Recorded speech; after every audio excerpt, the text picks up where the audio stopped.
اور جو میزان تھی تمام انبیاء اور رسول کے ذمہ میں. قرآن سناتے تھے، آپ نے کوئی لمبے چوڑے خطبے اپنے کبھی دیے ہی نہیں.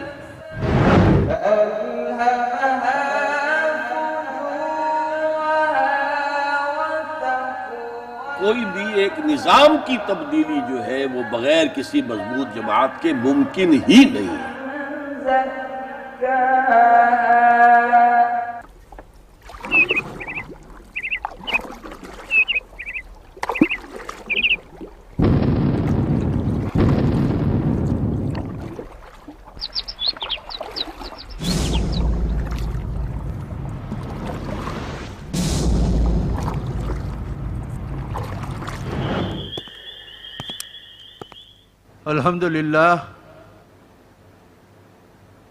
الحمد للہ رب العالمین والصلاة والسلام علی رسول اللہ وعلی آلہ واصحابہ اجمعین.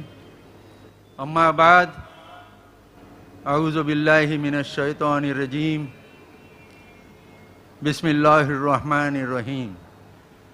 خواتین و حضرات، السلام علیکم ورحمۃ اللہ وبرکاتہ.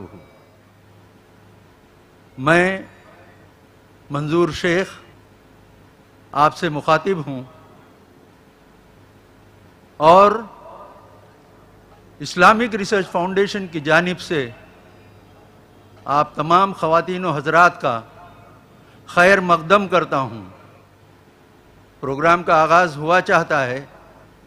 میں قاری اشفاق قاضی سے گزارش کرتا ہوں کہ وہ قرأت کے لیے تشریف لائیں.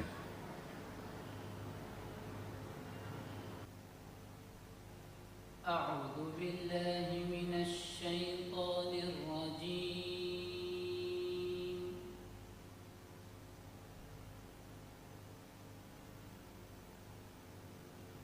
بسم اللہ الرحمن الرحیم.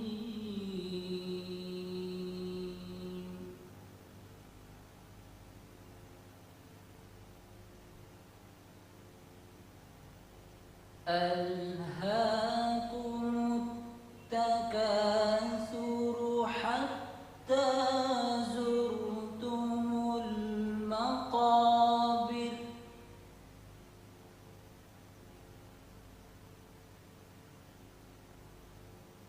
كلا سوف تعلمون ثم كلا سوف تعلمون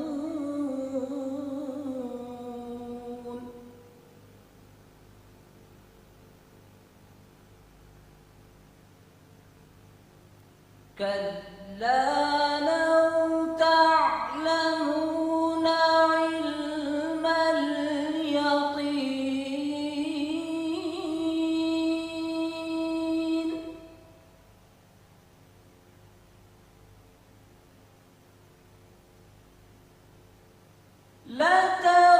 لترون الجحيم ثم لترونها عين اليقين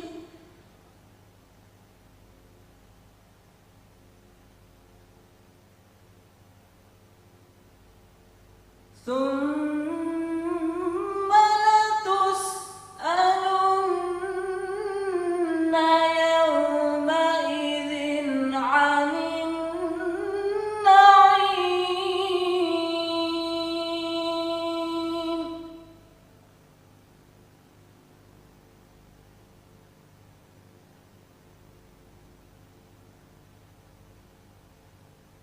بسم الله الرحمن الرحيم. والعصر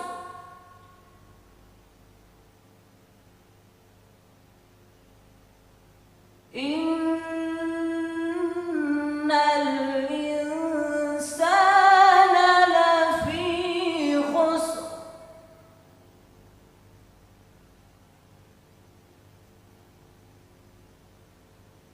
إلا الذين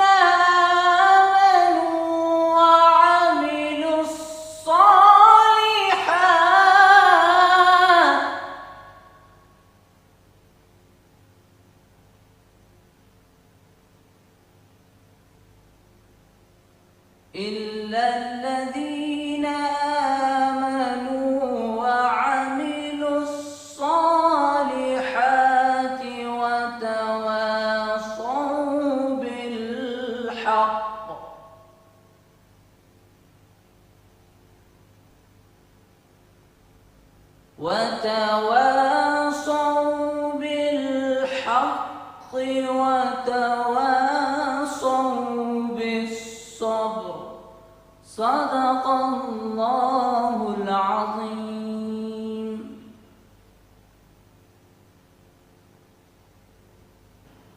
ابھی آپ نے سورہ تکاثر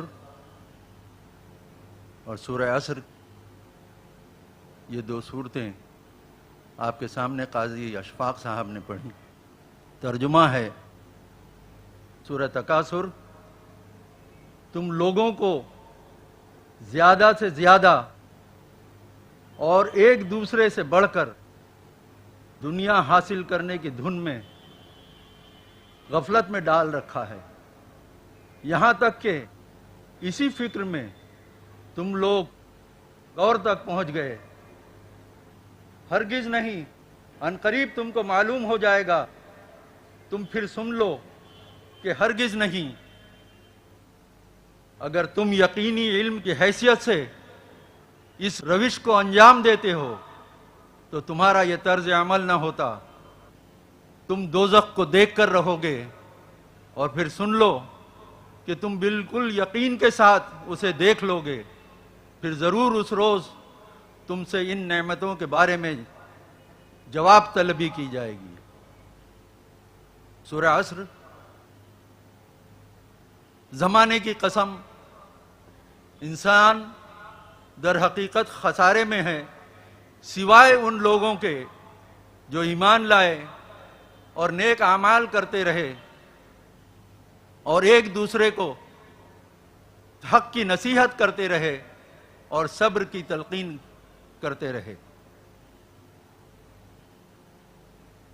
خواتین و حضرات، ڈاکٹر اسرار احمد انشاءاللہ آج نجات کی راہ پر خطاب کریں گے. حاضرین کرام، یہ دنیا جسے ہم آزمائش کی جگہ کہتے ہیں، اللہ تعالیٰ نے بھی فرمایا ہے کہ وہی ہے جس نے تمہیں موت اور حیات بخشی تاکہ تمہیں آزمائیں کہ تم میں سے کس کا عمل بہتر ہے. تو پتہ یہ چل رہا ہے کہ اس دنیا کی عارضی زندگی میں ہم حالت امتحان میں ہیں، اور اس امتحان کا نصاب کیا ہوگا، اس امتحان کی کامیابی کے لیے ہمارے پاس کیا نصاب ہے، ہمارے لیے نجات کی راہ کیا ہے، یہ جاننے کے لیے ایک بار پھر میں گزارش کر رہا ہوں ڈاکٹر اسرار صاحب سے کہ وہ اپنے حکیمانہ انداز میں ہم سے خطاب کریں. ڈاکٹر اسرار احمد بعنوان نجات کی راہ.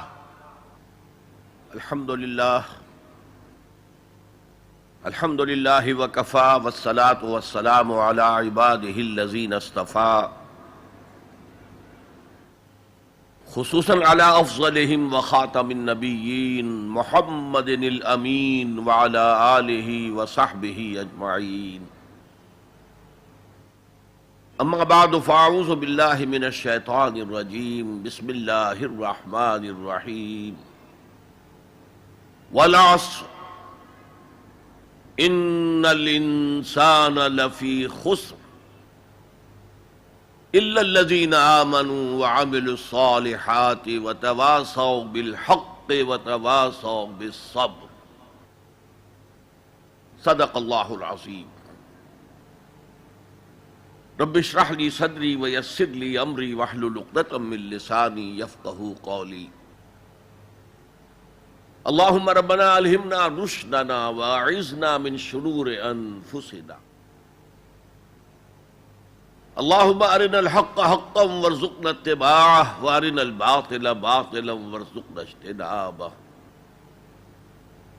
اللہم اجعلنا من عبادک الذین آمنوا وعملوا الصالحات وتواصوا بالحق وتواصوا بالصبر. آمین یا رب العالمین. معزز حاضرین اور محترم خواتین، السلام علیکم ورحمۃ اللہ وبرکاتہ. اگرچہ گفتگو کا عنوان نجات کی راہ ہے، تاہم اس ضمن میں اس وقت صرف ایک سورت کے بارے میں گفتگو کا ارادہ ہے جس کا مرکزی مضمون یہی ہے، یعنی سورۃ العصر۔ اس سے پہلے کہ میں سورۃ العصر کے بارے میں کچھ عرض کروں، چند باتیں تمہیدی طور پر جان لیجیے۔ نمبر ایک، یہ قرآن حکیم کی مختصر ترین صورتوں میں سے ہے۔ صرف 3 صورتیں قرآن کی ہیں جو 3 آیات پر مشتمل ہیں، سورۃ العصر، سورۃ الکوثر، سورۃ النصر۔ 3 سے کم آیات پر کوئی سورت مشتمل نہیں ہے، تو 3 سب سے چھوٹی سورتوں میں سے ایک سورت سورۃ العصر ہے۔ نمبر 2 یہ کہ یہ قرآن حکیم کی اولین سورتوں میں سے ہے۔ قرآن کا اسلوب یہ ہے جو سورہ ہود میں بیان ہوا، کتاب احکمت آیاتہ ثم فصلت من لدن حکیم خبیر۔ یہ ایک ایسی کتاب ہے کہ جس کی آیات پہلے محکم کی گئیں اور پھر ان کی تفصیل بیان کی گئی اس ذات کی طرف سے جو حکیم اور خبیر ہے۔ ابتدا میں قرآن مجید کی چھوٹی چھوٹی صورتیں، لیکن یہ چھوٹی چھوٹی صورتیں مضامین کے اعتبار سے، حکمت کے اعتبار سے، ہدایت کے اعتبار سے اس محاورے کے مانند ہے کہ دریا کو یا سمندر کو کوزے میں بند کر دیا جائے۔ تیسری بات یہ کہ یہ قرآن حکیم کی جامع ترین صورت ہے۔ میرے انداز بیان کو پہچانیے، پہلے میں نے کہا یہ قرآن مجید کی مختصر ترین صورتوں میں سے ایک ہے، پھر میں نے عرض کیا یہ قرآن حکیم کی اولین صورتوں میں سے ایک ہے، اور اب میں کہہ رہا ہوں یہ قرآن حکیم کی جامع ترین صورت ہے۔ قرآن مجید کا موضوع ہے ہدایت۔ الف لام میم ذالک الکتاب لا ریب فیہ ھدی للمتقین۔ رمضان مبارک کی عظمت کے بارے میں بیان کیا، شہر رمضان الذی انزل فیہ القرآن ھدی للناس وبینات من الھدی والفرقان۔ قرآن سائنس کی کتاب نہیں ہے، اگرچہ سائنٹیفک ریفرنسز قرآن میں ہیں۔ قرآن تاریخ کی کتاب نہیں ہے، قرآن فلسفے کی کتاب نہیں ہے، یہ کتاب ہدایت ہے، فکری ہدایت، عملی ہدایت۔ اور وہ ہدایت جو ہے اس سورہ مبارکہ میں مختصر ترین الفاظ کے اندر سمو دی گئی۔ چنانچہ میں یہاں آپ کو امام شافعی رحمۃ اللہ علیہ کے 2 قول سنانا چاہتا ہوں جو اس سورہ مبارکہ کے بارے میں ہے۔ آپ نے فرمایا لو تدبر الناس هذه السورة لوسعتهم۔ اگر لوگ صرف اس ایک سورت پر تدبر کریں، غور کریں، سوچیں، فکر کریں تو یہ ان کی ہدایت کے لیے کافی ہو جائے۔ اس سے بھی زیادہ بڑا قول جو مفتی محمد عبدہ نے اپنی تفسیر پارہ عم میں بیان کیا ہے، لو لم ينزل من القرآن سواها لکفت الناس۔ اگر قرآن میں سوائے اس ایک سورت کے اور کچھ نازل نہ ہوتا تب بھی لوگوں کی ہدایت کے لیے کافی تھی۔ اسی جامعیت کی بنا پر صحابہ کرام کا ایک طرز عمل امام راضی نے لکھا ہے، کان الرجلان من اصحاب النبی صلی اللہ علیہ وسلم اذا التقیا لم يتفرقا حتى يقرأ احدهما على الاخر سورة العصر ثم يسلم احدهما على الاخر۔ نبی اکرم صلی اللہ علیہ وسلم کے صحابہ کا معمول تھا کہ جب وہ باہم ملاقات کرتے تھے تو اس وقت تک علیحدہ نہیں ہوتے تھے جب تک ایک دوسرے کو سورۃ العصر نہ سنا لیں. اس کے بعد وہ پھر سلام کرتے تھے اور اپنے اپنے راستے پر چلے جاتے تھے. یعنی تذکیر کے لیے، یاد دہانی کے لیے، ہدایت کے جملہ مراحل کو واضح کرنے کے لیے ایک ایک لفظ میں یہ سورہ مبارکہ جو ہے واقعتاً اسی کی مثال ہے کہ سمندر کو کوزے میں بند کر دیا گیا. ایک اعتبار سے یوں بھی کہا جا سکتا ہے کہ یہ قرآن حکیم کے مضامین کا انڈیکس ہے. قرآن میں کچھ تاریخی واقعات بیان ہوئے ہیں، کچھ ازل کی باتیں بتائی گئیں، آدم کی تخلیق کا مرحلہ بتایا گیا، آدم و ابلیس کا قصہ بیان کیا گیا،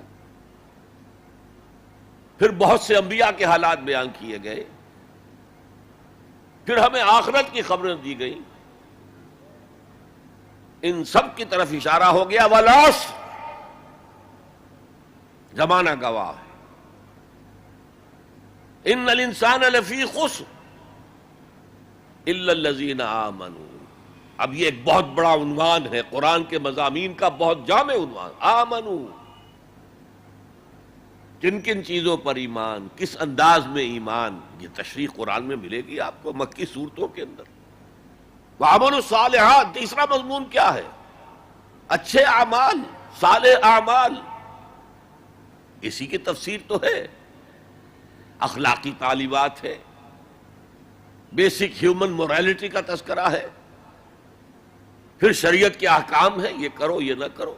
یہ سب کیا ہے؟ عمل صالح کی تفسیر ہے. وتواصوا بالحق، یہ کیا ہے؟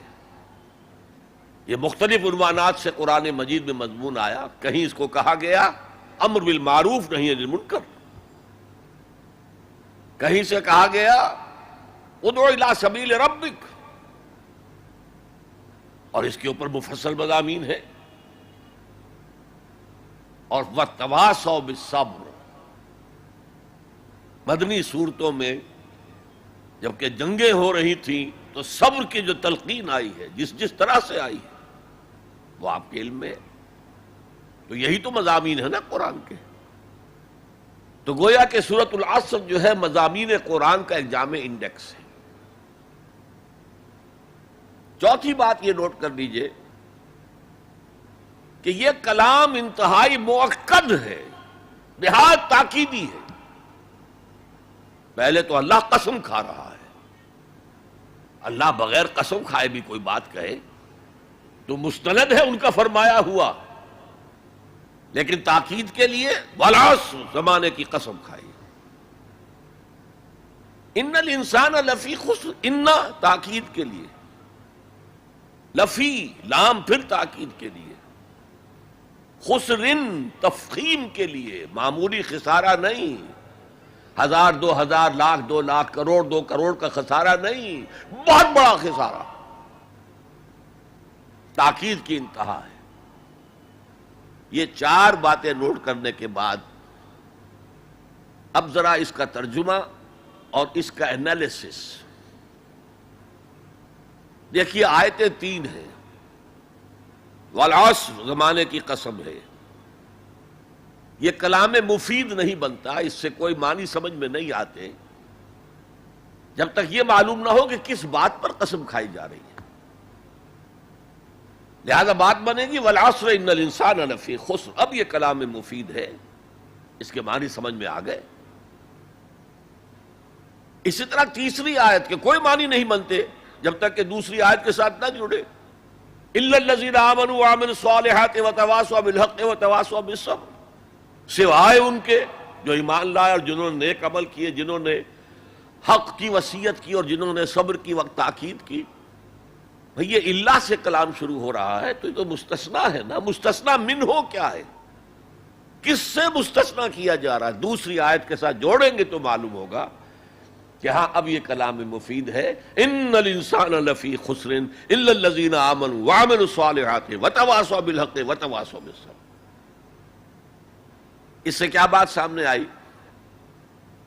انگریزی میں جب آپ انالیسس کرتے ہیں کمپلیکس سینٹنس کا، تو اس کا پرنسپل کلوز ایک ہوتا ہے. پرنسپل کلوز کیا ہے؟ ان الانسان لفی خسر. یہ اپنی جگہ ایک مکمل جملہ ہے، مکمل مفہوم کا حامل ہے. اگرچہ پہلی آیت بھی اسی کے ساتھ جڑ جائے گی، تیسری بھی جڑ جائے گی، اور یہ تینوں مل کر بھی ایک جملہ بنتے ہیں. زمانے کی قسم ہے تمام انسان بڑے شدید گھاٹے میں ہیں سوائے ان کے جو ایمان لائے اور جنہوں نے نیک عمل کیے اور جنہوں نے حق کی وصیت کی اور جنہوں نے صبر کی وصیت کی. اب ذرا اس جملے کو اپنے ذہن اور شعور کی سطح پر لکھ لیجئے یا لوح قلب پر کندہ کر لیجئے. زمانے کی قسم ہے تمام انسان خسارے میں ہیں، گھاٹے میں ہیں، سوائے ان کے جو ایمان لائے اور جنہوں نے نیک عمل کیے اور جنہوں نے ایک دوسرے کو حق کی وصیت کی اور جنہوں نے صبر کی وصیت کی. اس جملے کو بار بار پڑھیے، بار بار پڑھیے، بار بار پڑھیے اور پھر کچھ نتیجے نکالیے. اس جملے میں کامیابی اور ناکامی کا ایک معیار ہمارے سامنے آ رہا ہے. جو ہمارے عام طور پر ذہنوں میں معیارات قائم ہیں کامیابی کے، ان سے بالکل مختلف ہے. ہم کسے کامیابی سمجھتے ہیں؟ جو زیادہ دولت مند ہے زیادہ کامیاب ہے، جس کی جائیداد زیادہ ہے زیادہ کامیاب ہے، جس کی تجارت بہت پھیلی ہوئی ہے زیادہ کامیاب ہے، جس کے پاس عہدہ بہت بڑا ہے زیادہ کامیاب ہے. یہی ہمارے کامیابی کے تصورات ہیں. ان تمام تصورات کی نفی ہے. کامیابی ان چیزوں سے متعلق ہے ہی نہیں.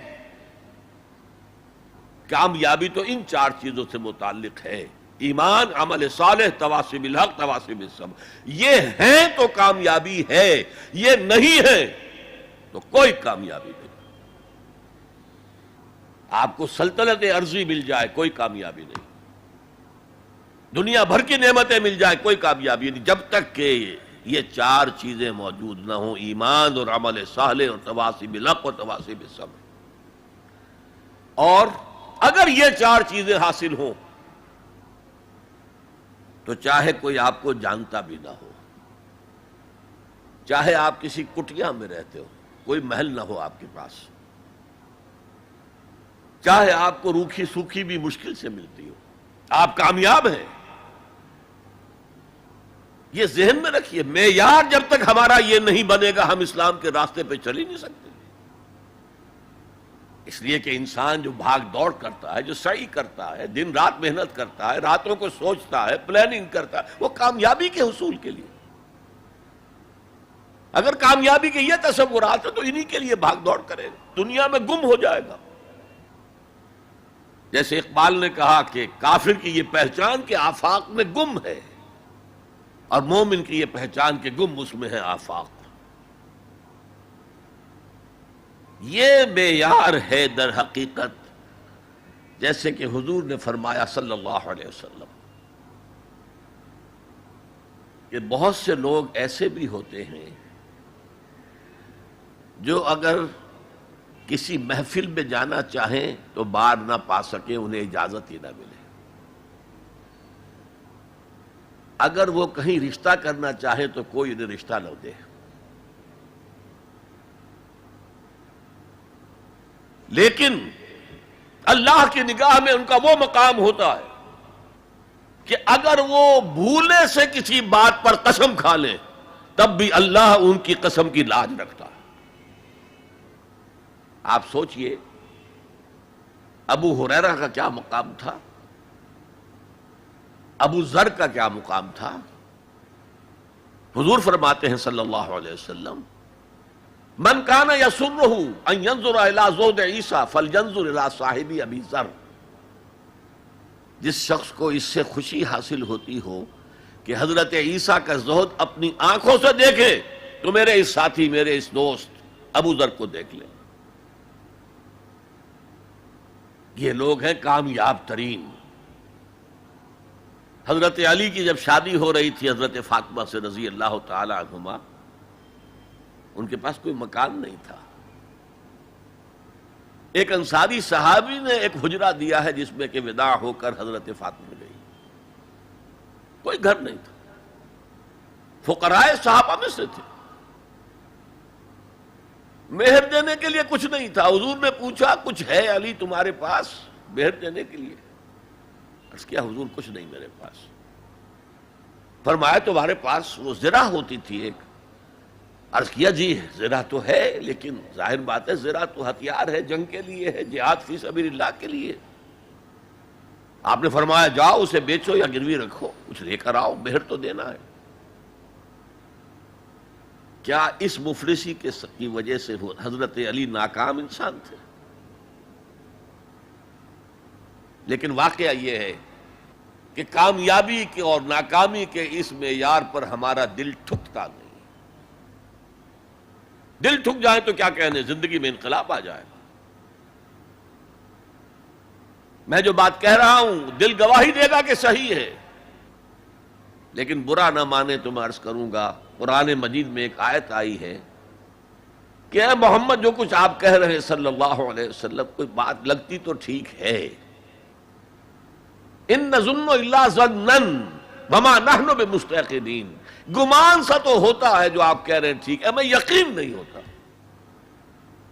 اور یقین جب تک نہیں ہوگا وہ آپ کی زندگی پر وہ اثر انداز نہیں ہو سکتا. وہ معیار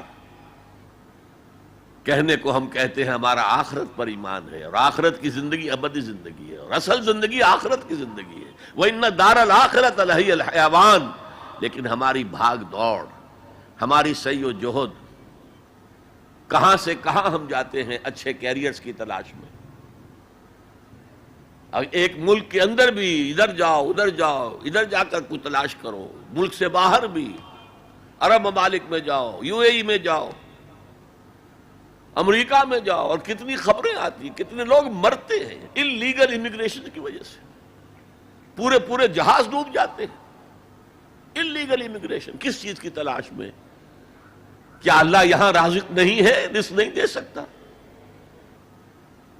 لیکن یہ کامیابی کی زندگی جس میں چمک ہو دمک ہو، جو اقبال کہتے ہیں کہ خرد کو خیرہ کرتی ہے، عقل کو خیرہ کرتی ہے چمک تہذیب حاضر کی. یہ صناعی مگر جھوٹے نگوں کی ریزہ کاری ہے، یہ جھوٹے رزقوں کی ریزہ کاری ہے، کوئی اس کی حقیقت ہی نہیں. تو پہلی بات زمانے کی قسم ہے، تمام انسان خسارے میں ہے، یقیناً ہے، سوائے ان کے جو 4 شرطیں پوری کریں. الا الذین آمنوا وعملوا الصالحات وتواصوا بالحق وتواصوا بالصبر. اب دوسری بات نوٹ کیجئے، یہ نجات کے منیمم تقاضے ہیں. اگرچہ میں یہاں نجات کا لفظ استعمال کر رہا ہوں، اول وہلے میں نجات پا جانا، قیامت کے دن ہی ہمارا اللہ تعالیٰ جو ہے ہمیں حکم دے جاؤ داخل ہو جاؤ جنت میں، ادخلوها خالدین. وہ جو تصور ہے کہ اگر کسی کے دل میں ایمان ہے اور گناہوں کا پلڑا بھاری ہے نیکیوں کے پلڑے سے، تو وہ اپنی گناہوں کے بقدر سزا پا کر جہنم سے نکال کر جنت میں داخل کر دیا جائے گا. وہ میرا اس وقت موضوع نہیں ہے. اول وہلے میں نجات، میدان حشر میں نجات، وہ نجات جو ہے اس کے یہ منیمم لوازم ہے. کیوں؟ اگر کہا جاتا یقیناً ان لوگوں کے مراتب بہت عمدہ ہیں، بہت اونچے ہیں، بہت اعلیٰ ہیں، عرفہ ہے، جو یہ 4 شرطیں پوری کرے، تو اس کا مطلب کیا تھا کہ اس سے کم میں بھی گزارا ہو سکتا ہے. زیادہ اونچا رتبہ نہ صحیح، زیادہ اونچی جنت نہ صحیح، چھوٹی جنت ہی ہو جائے گی، لہذا اس سے کم پر بھی گزارا ہو سکتا ہے. لیکن یہاں کیا ہے؟ والعصر ان الانسان لفی خسر الا الذین آمنوا وعملوا الصالحات وتواصوا بالحق وتواصوا بالصبر. یہ تو منیمم تقاضا ہے، کم سے کم تقاضا ہے، لازمی تقاضا ہے. اس کے بغیر وہ فوری نجات ممکن نہیں. اب تیسری چیز، اور یہ ہمارے تصورات کی بڑی نفی کر دینے والی شے ہے. یہ چاروں شرطیں لازم ہیں. ہم سمجھ بیٹھے صرف ایمان سے نجات ہو جائے گی. اس سے بھی آگے ایمان ہو نہ ہو ہم مسلمان ہیں, محمد کے امتی ہیں صلی اللہ علیہ وسلم, نجات تو ہو ہی جانی ہے. یہی تصورات ہیں کہ جنہوں نے ہمیں بے عمل کر دیا. جب بغیر کسی سعی کے, بغیر کسی محنت کے, بغیر کسی بھاگ دوڑ کے, بغیر کسی قربانی کے نجات حاصل ہو جائے تو کس کا دماغ خراب ہوا ہے کہ وہ محنتیں کرے, مشقتیں کرے, قربانیاں دے, اپنا خون دے, اپنا مال دے. لہذا یہ چاروں چیزیں لازم ہیں. یہ اللہ کا کلام ہے, یہ شاعری نہیں ہے. شاعری میں مبالغہ بھی ہو جاتا ہے. اللہ کا کلام ایک ایک حرف جو غالب کہتا ہے کہ گنجینہ معنی کا طلسم اس کو سمجھیو, جو لفظ کے غالب میرے اشعار میں آوے. میرے اشعار میں جو لفظ آتا ہے اس کو گنجینہ معنی کا طلسم سمجھنا, یوں نہیں کہ میں نے ایسے ہی عام طور پہ وہ لفظ استعمال کر دیا. اب فارسی میں کہتا ہے زیرے ہر لفظ غالب چیدہ ہم میں خانہ ہے.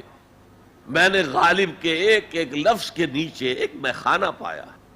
علم کا میخانہ, حکمت کا میخانہ, فلسفے کا میخانہ. تو یہ قرآن غالب نے تو تعلی کی ہے, لیکن یہ اللہ کا کلام ہے, یہاں ہر حرف لازم ہے. اسی لیے دیکھیے میں آپ کو جملہ سنا رہا ہوں امام رازی رحمت اللہ علیہ کا, جو میرے نزدیک جامع ترین تعبیر ہے اس بات کی جو میں آپ کے سامنے رکھ رہا ہوں. ان هذه الآیہ فیہا وعید شدید. لوگوں جان لو اس آیت میں تو بڑی شدید وعید ہے. بأن اللہ تعالی حکم بالخسار علی جمیع الناس, اس لیے کہ اللہ تعالیٰ نے تو فیصلہ کر دیا تمام انسانوں کے لیے خسارے کا, گھاٹے کا, تباہی کا, بربادی کا. الا من کان آتیم بہذہ الاشیاء الاربعہ, سوائے ان کے جو یہ چار چیزیں پوری کریں.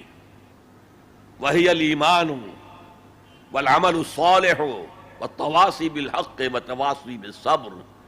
اب غور سے سنیے. فدل ذالک ان النجات معلقۃ بمجموع هذه الاشیاء. اس سے اس بات پر دلیل بنی ہے, رہنمائی ہوئی ہے کہ نجات کا تعلق ہے, نجات معلق ہے, نجات مشروط ہے ان چاروں چیزوں کے جمع ہو جانے سے. یہ نہیں کہ ایک چیز سے ہی آپ کو نجات حاصل ہو جائے. تو یہ کامیابی اور ناکامی کا ایک معیار, اور پھر یہ کہ اس معیار میں چاروں چیزیں لازم. اگرچہ ایک بات ہوگی, ہو سکتا ہے پہلی چیز میں انسان بہت اونچا ہو, دوسری میں اتنا اونچا نہ ہو, تیسری میں پھر اونچا ہو, چوتھی میں اتنا اونچا, یہ تو ہو جائے گا. لیکن بنیادی طور پر یہ چاروں شرطیں پوری ہوں گی تو نجات ملے گی, ورنہ نہیں. اس سورہ مبارکہ کے بارے میں یہ بنیادی باتیں آپ کے سامنے عرض کر کے اب میں آپ سے یہ بات کہنا چاہتا ہوں کہ قرآن کے سمجھنے کے دو درجے ہیں. ایک تذکر بالقرآن, قرآن سے سبق حاصل کر لینا. ایک تدبر قرآن, قرآن پر غور و خوض, گہرائی میں اترنا.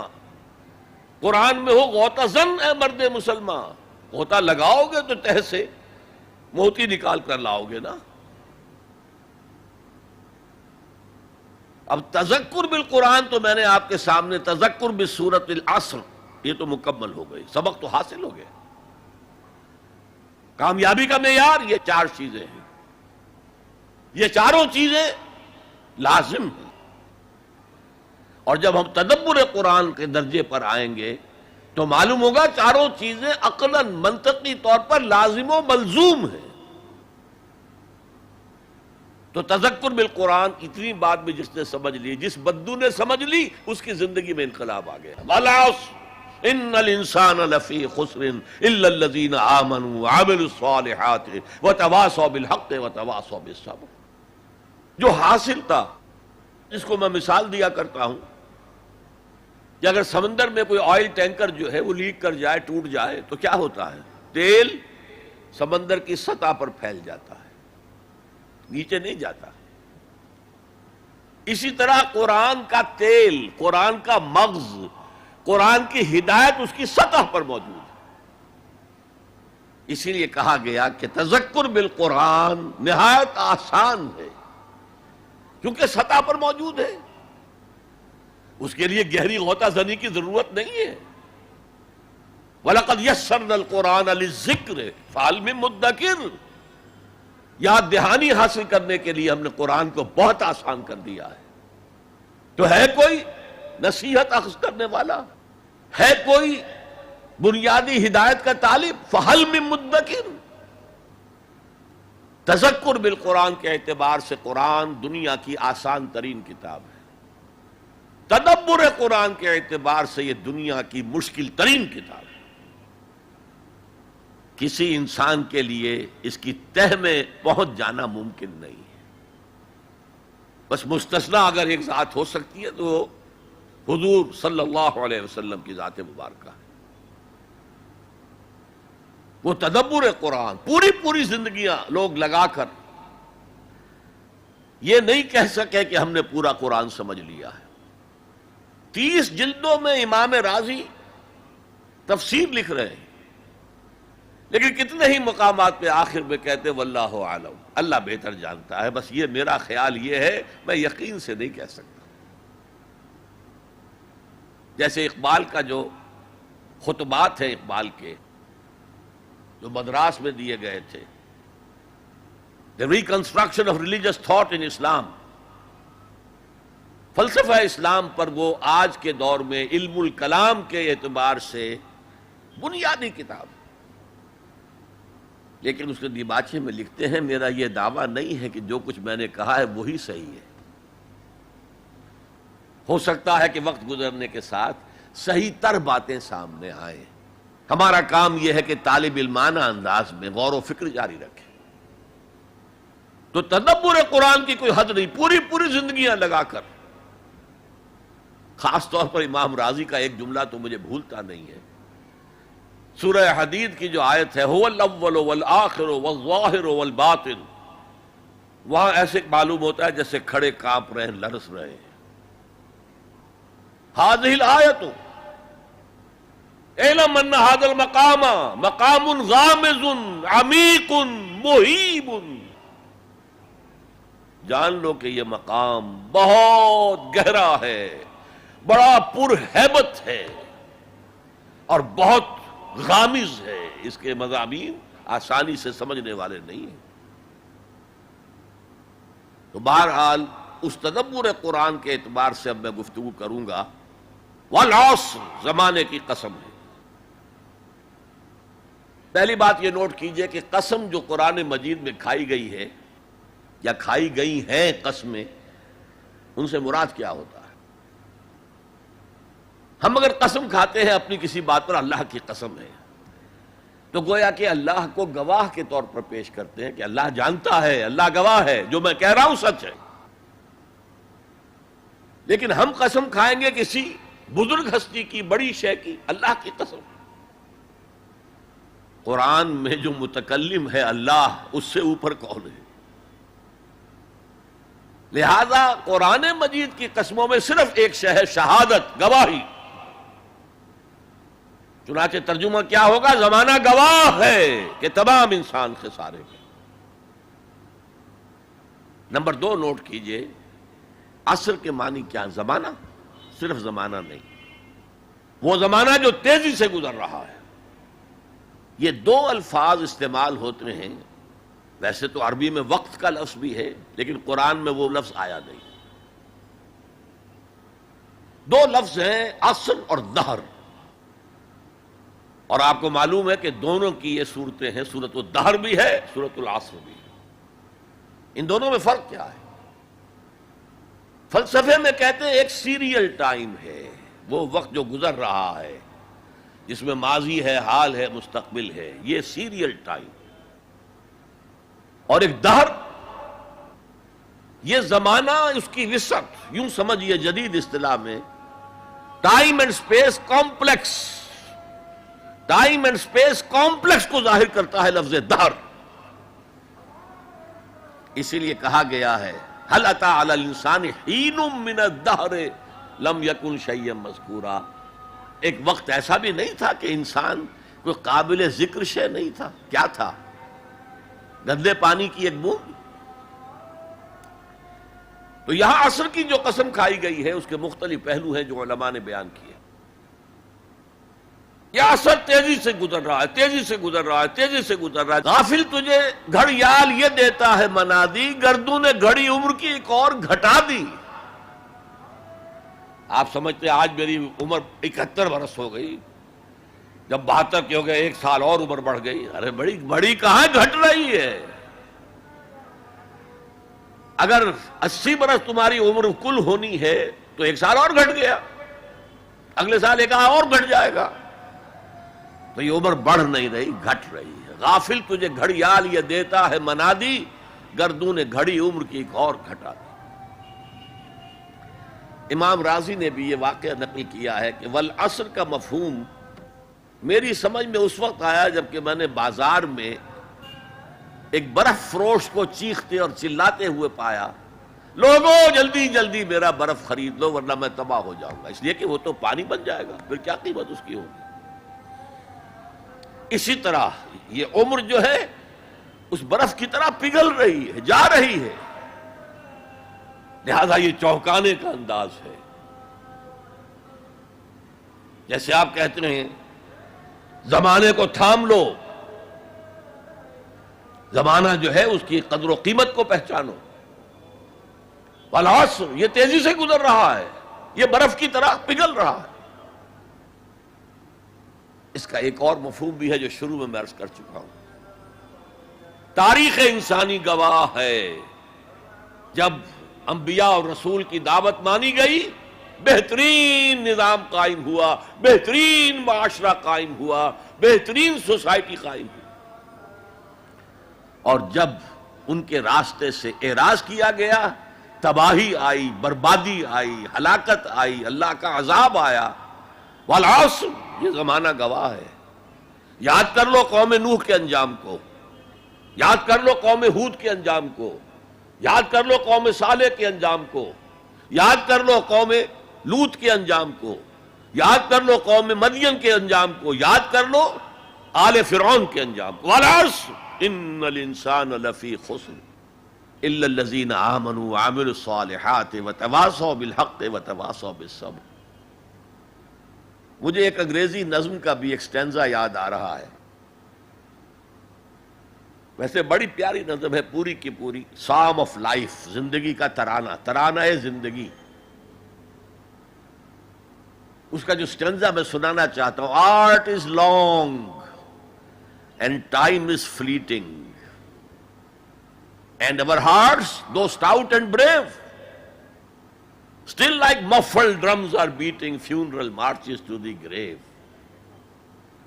کام تو بہت بڑا ہے، بہت لمبا پڑا ہوا ہے، اور یہ وقت بھاگ رہا ہے، دوڑ رہا ہے. عصر کہتے ہیں تیزی سے دوڑنے والا وقت. اعصار کہتے ہیں آندھی، جھکڑ، تیز ہوا. اعصار. عصر کا وقت وہ ہے جبکہ تیزی سے دن ختم ہو رہا ہے.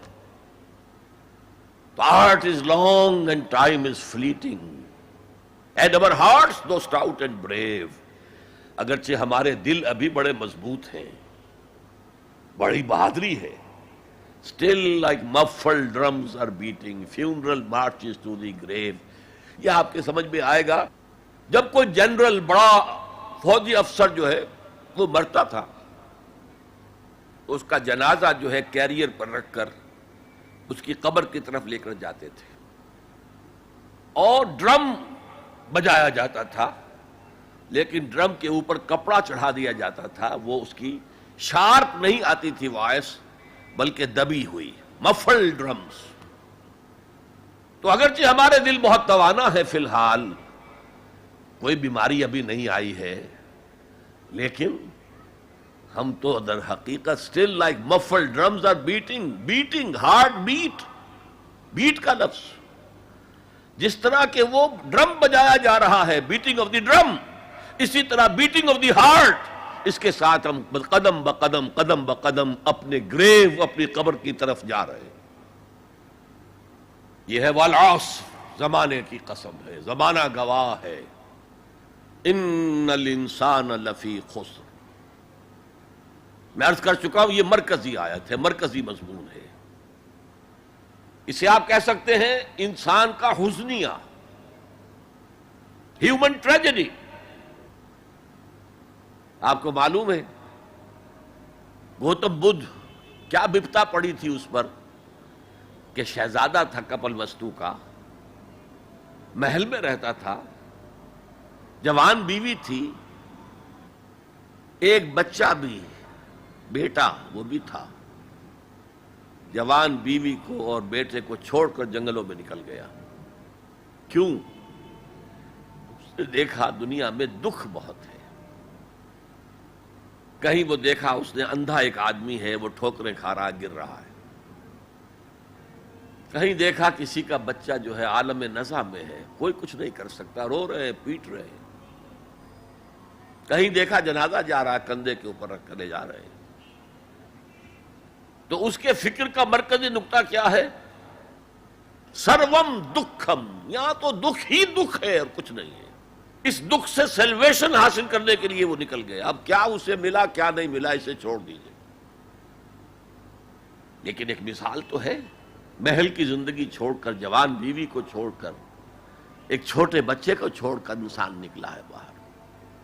ان الانسان لفی خسر. دنیا کے اندر یہ تکالیف دیکھ کر اتنا متاثر ہو گیا، تو آخرت کی تکالیف وہ تو بہت بڑی ہے، بہت بڑی ہے، بہت بڑی ہے. قرآن مجید کے ہر صفحے کے اوپر جہنم کے کوئی نہ کوئی مناظر دکھا دیے گئے. کیا کھانے کو ملے گا؟ زقوم، جو پیٹ میں جائے گا تو کھولے گا جیسے کہ پانی کھول رہا ہو، اور پھر اس پر پیاس لگے گی تو حمیم ملے گا، گرم پانی یا پیپ، اور زخم کا دھون ملے گا. حضور کو شب معراج میں جو دکھائے گئے مناظر، عذاب کس کس طور سے انسانوں کو ہوگا. والعصر ان الانسان لفی خسر. اور میں عرض کر چکا ہوں خسرن ہے یہاں، الخسر نہیں ہے. الخسر ہوتا تو کوئی خاص خسارہ. خسرن یہ قاعدہ ہے عربی زبان میں، تنکیر نکرہ جو آتا ہے تفخیم کے لیے آتا ہے. بہت بڑا خسارہ، بہت بڑا گھاٹا. اب جو اس سے استثناء کی 4 شرائط ہیں ان کو سمجھیے. سب سے پہلے ایمان. اب یہاں تو ایک لفظ آیا ایمان.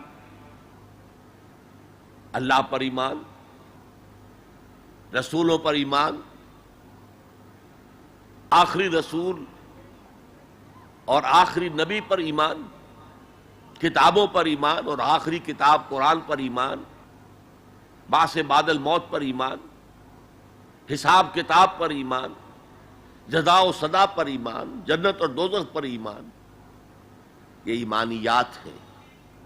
میں نے عرض کیا تھا یہ ایک عنوان ہے. کتنی لمبی لمبی بحثیں قرآن مجید میں ان میں سے ہر ایک چیز کے بارے میں آئی ہیں مکی صورتوں کے اندر. لیکن اس وقت جو بات میں آپ کو بتانا چاہتا ہوں، وقت کم ہے، اس ایمان کے 2 لیول سمجھ لیجئے، یا 2 قسمیں سمجھ لیجئے، یا 2 ایسپیکٹ سمجھ لیجئے. اور یہ مجھے امید ہے کہ بہت سے حضرات نے بچپن میں یاد کیا ہوگا. ایمان مجمل، آمنت باللہ کما ہوا باسمائہ وصفاتہ وقبلت جمیع احکامہ اقرار باللسان وتصدیق بالقلب. ایمان کے یہ 2 درجے ہیں. زبان سے اقرار، جو کہے کسی مذہب کا ماننے والا ہو، ہندو ہو، سکھ ہو، پارسی ہو، عیسائی ہو، جو کہے اشہد ان لا الہ الا اللہ واشہد ان محمد رسول اللہ، ایسے ہے محسوس ہوتا ہے کہ ایک لائن کھینچی ہوئی تھی، پہلے ادھر تھا فوراً ادھر آ گیا۔ یہ ہے اقرار باللسان۔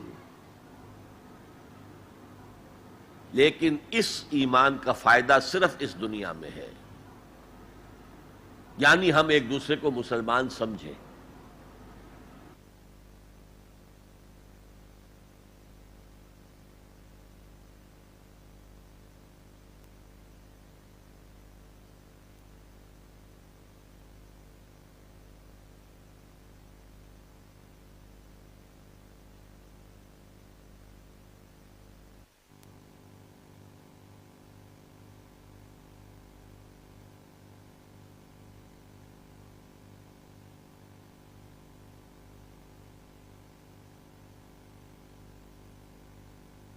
اس کی حیثیت قانونی ایمان کی ہے۔ ظاہر بات ہے مسلمان باپ کی وراثت مسلمان بیٹے کو جا سکتی ہے، بیٹا مسلمان نہیں ہے تو وراثت نہیں پہنچے گی۔ ہو از اے Muslim and who is not a مسلم، یہ لیگل کوسچن ہے۔ مسلمان ریاستوں کے اندر دستور میں ہوگا کہ یہاں ہیڈ آف دی اسٹیٹ مسلمان ہوگا، تو کتنا بڑا لیگل کوسچن ہے کہ کون ہے واقعی مسلمان کون نہیں ہے، تو بہت اہم ہے۔ لیکن اس کا سارا معاملہ اس دنیا تک ہے کہ ہم ایک دوسرے کو مسلمان سمجھیں۔ میں اپنی بیٹی نکاح میں دے سکتا ہوں کسی مسلمان کو۔ اصل ایمان کیا ہے؟ تصدیق بالقلب، جب دل میں اتر جائے، دل میں کھب جائے، وہ ہے اصل ایمان۔ ہم دنیا میں اس کو زیر بحث لا نہیں سکتے، ہمارے پاس کوئی آلہ نہیں ہے دل میں اتار کر دیکھ لیں ایمان ہے کہ نہیں ہے، کوئی نہیں ہے۔ الیکٹروکارڈیوگرام کر لیجئے، یہ تو پتہ چل جائے گا کہ اس بیٹنگ کے اندر کچھ جو ہے irregularity ہے۔ اینجیو پلاسٹی کر لیجئے، معلوم ہو جائے گا کہ اتنی وینز بلاکڈ ہیں۔ بس دل میں ایمان ہے یا نہیں، اس کا کوئی ذریعہ ہمارے پاس نہیں۔ لہذا دنیا میں ہم ایمان پر بحث ہی نہیں کر سکتے۔ ہم کسی کے بارے میں یہ نہیں کہہ سکتے یہ صاحب ایمان ہے اور یہ نہیں ہے۔ ہاں مسلمان ہے تو مسلمان کے جو حقوق ہیں اسے ملیں گے۔ وہ فاسق بھی ہو تو مسلمان ہے، فاجر بھی ہو تو مسلمان ہے، متقی ہو تب بھی مسلمان ہے، نیک ہو عبادت گزار ہو تب بھی مسلمان ہے۔ اور لیگلی اور کانسٹیٹیوشنلی ان میں کوئی فرق نہیں ہے۔ المسلم کفو لکل مسلم، امام ابو حنیفہ رحمۃ اللہ علیہ کا قول بہت اہم ہے۔ اتنی اہمیت تو اس کی ہے کہ ذرا سی ایک خطا ہو گئی تھی حضرت اسامہ ابن زید سے۔ حضور کو بہت محبت تھی اسامہ سے، اپنے پوتے کی طرح سمجھتے تھے، اس لیے کہ زید کو تو اپنا بیٹا بنایا ہوا تھا، زید ابن حارثہ کو۔ وہ تو بعد میں جب آیت اتری کہ یہ کوئی منہ بولا بیٹا اسلام میں کوئی شے نہیں ہے، ورنہ پہلے انہیں کہتے تھے زید ابن محمد، اس کے بعد دوبارہ وہ زید ابن حارثہ رہ گئے۔ لیکن محبت کتنی تھی زید سے، اور اس اعتبار سے گویا کہ حضرت اسامہ ابن زید وہ تو حضور کے پوتوں کے مانند تھے۔ ان سے غلطی ہو گئی، ایک جنگ میں ایک کافر کے ساتھ مقابلہ ہوا دو بدو۔ اس کافر نے جب سمجھا کہ میری تو بس ہو گئی، اب میں مزید مقابلہ نہیں کر سکتا، اب میری جان اس کے ہاتھ میں ہے، اسامہ کے ہاتھ میں ہے، انہوں نے پڑھ دیا کلمہ اشہد ان لا الہ الا اللہ واشہد ان محمد رسول اللہ۔ انہوں نے یہی سمجھا جو ہم ہوتے تو سمجھتے کہ جان بچانے کا ہیلا کر رہا ہے، لہذا گردن اڑا دی۔ کچھ دل میں اپنے خدشہ سا رہا یہ صحیح کام کیا میں نے یا نہیں، یا ہو سکتا ہے حضور کو کسی اور ذریعے سے اطلاع پہنچی ہو۔ طلب فرمایا اسامہ یہ تم نے کیا کیا؟ حضور اس نے جان بچانے کے لیے کلمہ پڑھا تھا، آپ نے نہیں کہا کہ تم غلط کہہ رہے۔ ہلا شققنا قلبہ، تم نے اس کا دل چیر کے کیوں نہیں دیکھ لیا؟ یعنی نہ تم دل چیر کے دیکھ سکتے ہو، کیا تمہیں معلوم ہے، کیسے کہہ سکتے ہو یقین سے کہ اس نے جان بچانے کو کلمہ پڑھا؟ اور اے اسامہ کیا کرو گے قیامت کے دن جبکہ یہ کلمہ تمہارے خلاف استغاثہ لے کر آئے گا؟ تو اس کی بھی بہت بڑی اہمیت ہے. دنیا میں پورا لیگل اینڈ کانسٹیٹیوشنل نظام اسلام پر قائم ہے، اقرار باللسان پر قائم ہے. لیکن اصل ایمان دل میں. یہ سورہ حجرات میں فرمایا گیا جو اس موضوع پر قرآن حکیم کی اہم ترین آیات ہے. آیت نمبر 14 ہے یہ. قالت الاعراب آمنا قل لم تؤمنوا ولکن قولوا اسلمنا. اے نبی یہ بدو جو ہیں یہ کہہ رہے ہیں ہم ایمان لے آئے، دعویٰ کر رہے ہیں ایمان کا. آپ ان سے کہہ دیجئے تم ایمان ہرگز نہیں لائے ہو، یوں کہو کہ ہم مسلمان ہو گئے ہیں، ہم نے اطاعت قبول کر لی. وَلَمَّا يَدْخُلِ الْإِيمَانُ فِي قُلُوبِكُمْ، ابھی تک ایمان تمہارے دلوں میں داخل نہیں ہوا. اللہ تو کہہ سکتا ہے نا. یہ کون سے بدو تھے اصل میں جان لیجئے. اذا جاء نصر اللہ والفتح ورأیت الناس يدخلون فی دین اللہ افواجا. جب حضور کو آخری فتح حاصل ہو گئی تو اب تمام قبیلوں نے باہم مشورہ کیا اپنی اپنی جگہ پر. It's no use resisting now. اب ہم مزید جو ہے محمد کا راستہ روک نہیں سکتے صلی اللہ علیہ وسلم. چلو چلیں اور چل کر اسلام لے آئے. اب اس وقت جو اسلام لائے لوگ ان کی تین حالتیں ہو سکتی تھی. ایک تو یہ کہ واقعی ایمان دیانت کے ساتھ، شعور کے ساتھ، خلوص کے ساتھ ایمان لائے ہو تو وہ مومن ہو گئے. اور ایسا بھی ہو سکتا ہے کچھ لوگوں نے سوچا کہ اب تو ہمارا بس جو ہے نہیں چل رہا ہے، ابھی تو دبک جاؤ ذرا، پھر موقع کا انتظار کر کے کھڑے ہوں گے دوبارہ اور پھر ہم ان کو ختم کر دیں گے. جیسے کہ ہوا حضور کے انتقال کے بعد کتنے بڑے بڑے فتنے اٹھے. جھوٹے نبی کھڑے ہو گئے، مانعین زکوٰۃ کھڑے ہو گئے. تیسرا کہ نہ تو مثبت طور پر ان کے دلوں میں ایمان تھا، نہ منفی طور پر دھوکہ دینا مقصود تھا.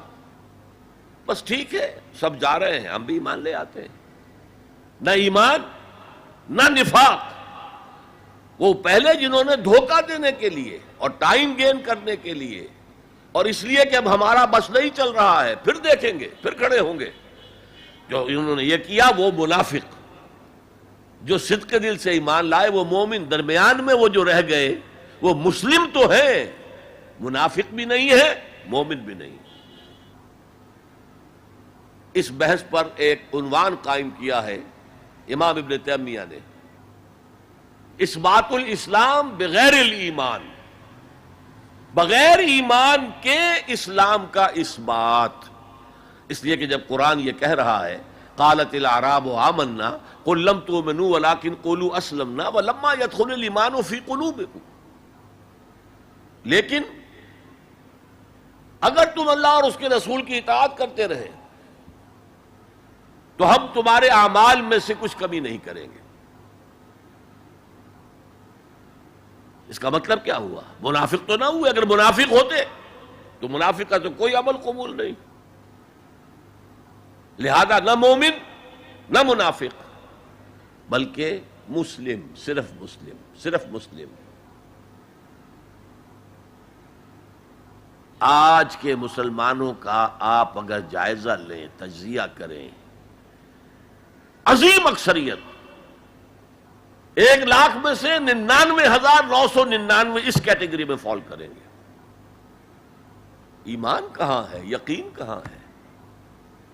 ہر شخص اپنے گریبان میں جھانکے مرنے کے بعد جی اٹھنے کا یقین ہے؟ کیا یقین ہے کہ اصل زندگی آخرت کی زندگی ہے؟ وَإِنَّ دَارَ الْآخِرَةَ لَهِيَ الْحَيَوَانُ. یقین ہے؟ یقین ہے کہ یہ قرآن اللہ کا کلام ہے؟ سورہ واقعہ کی آیات.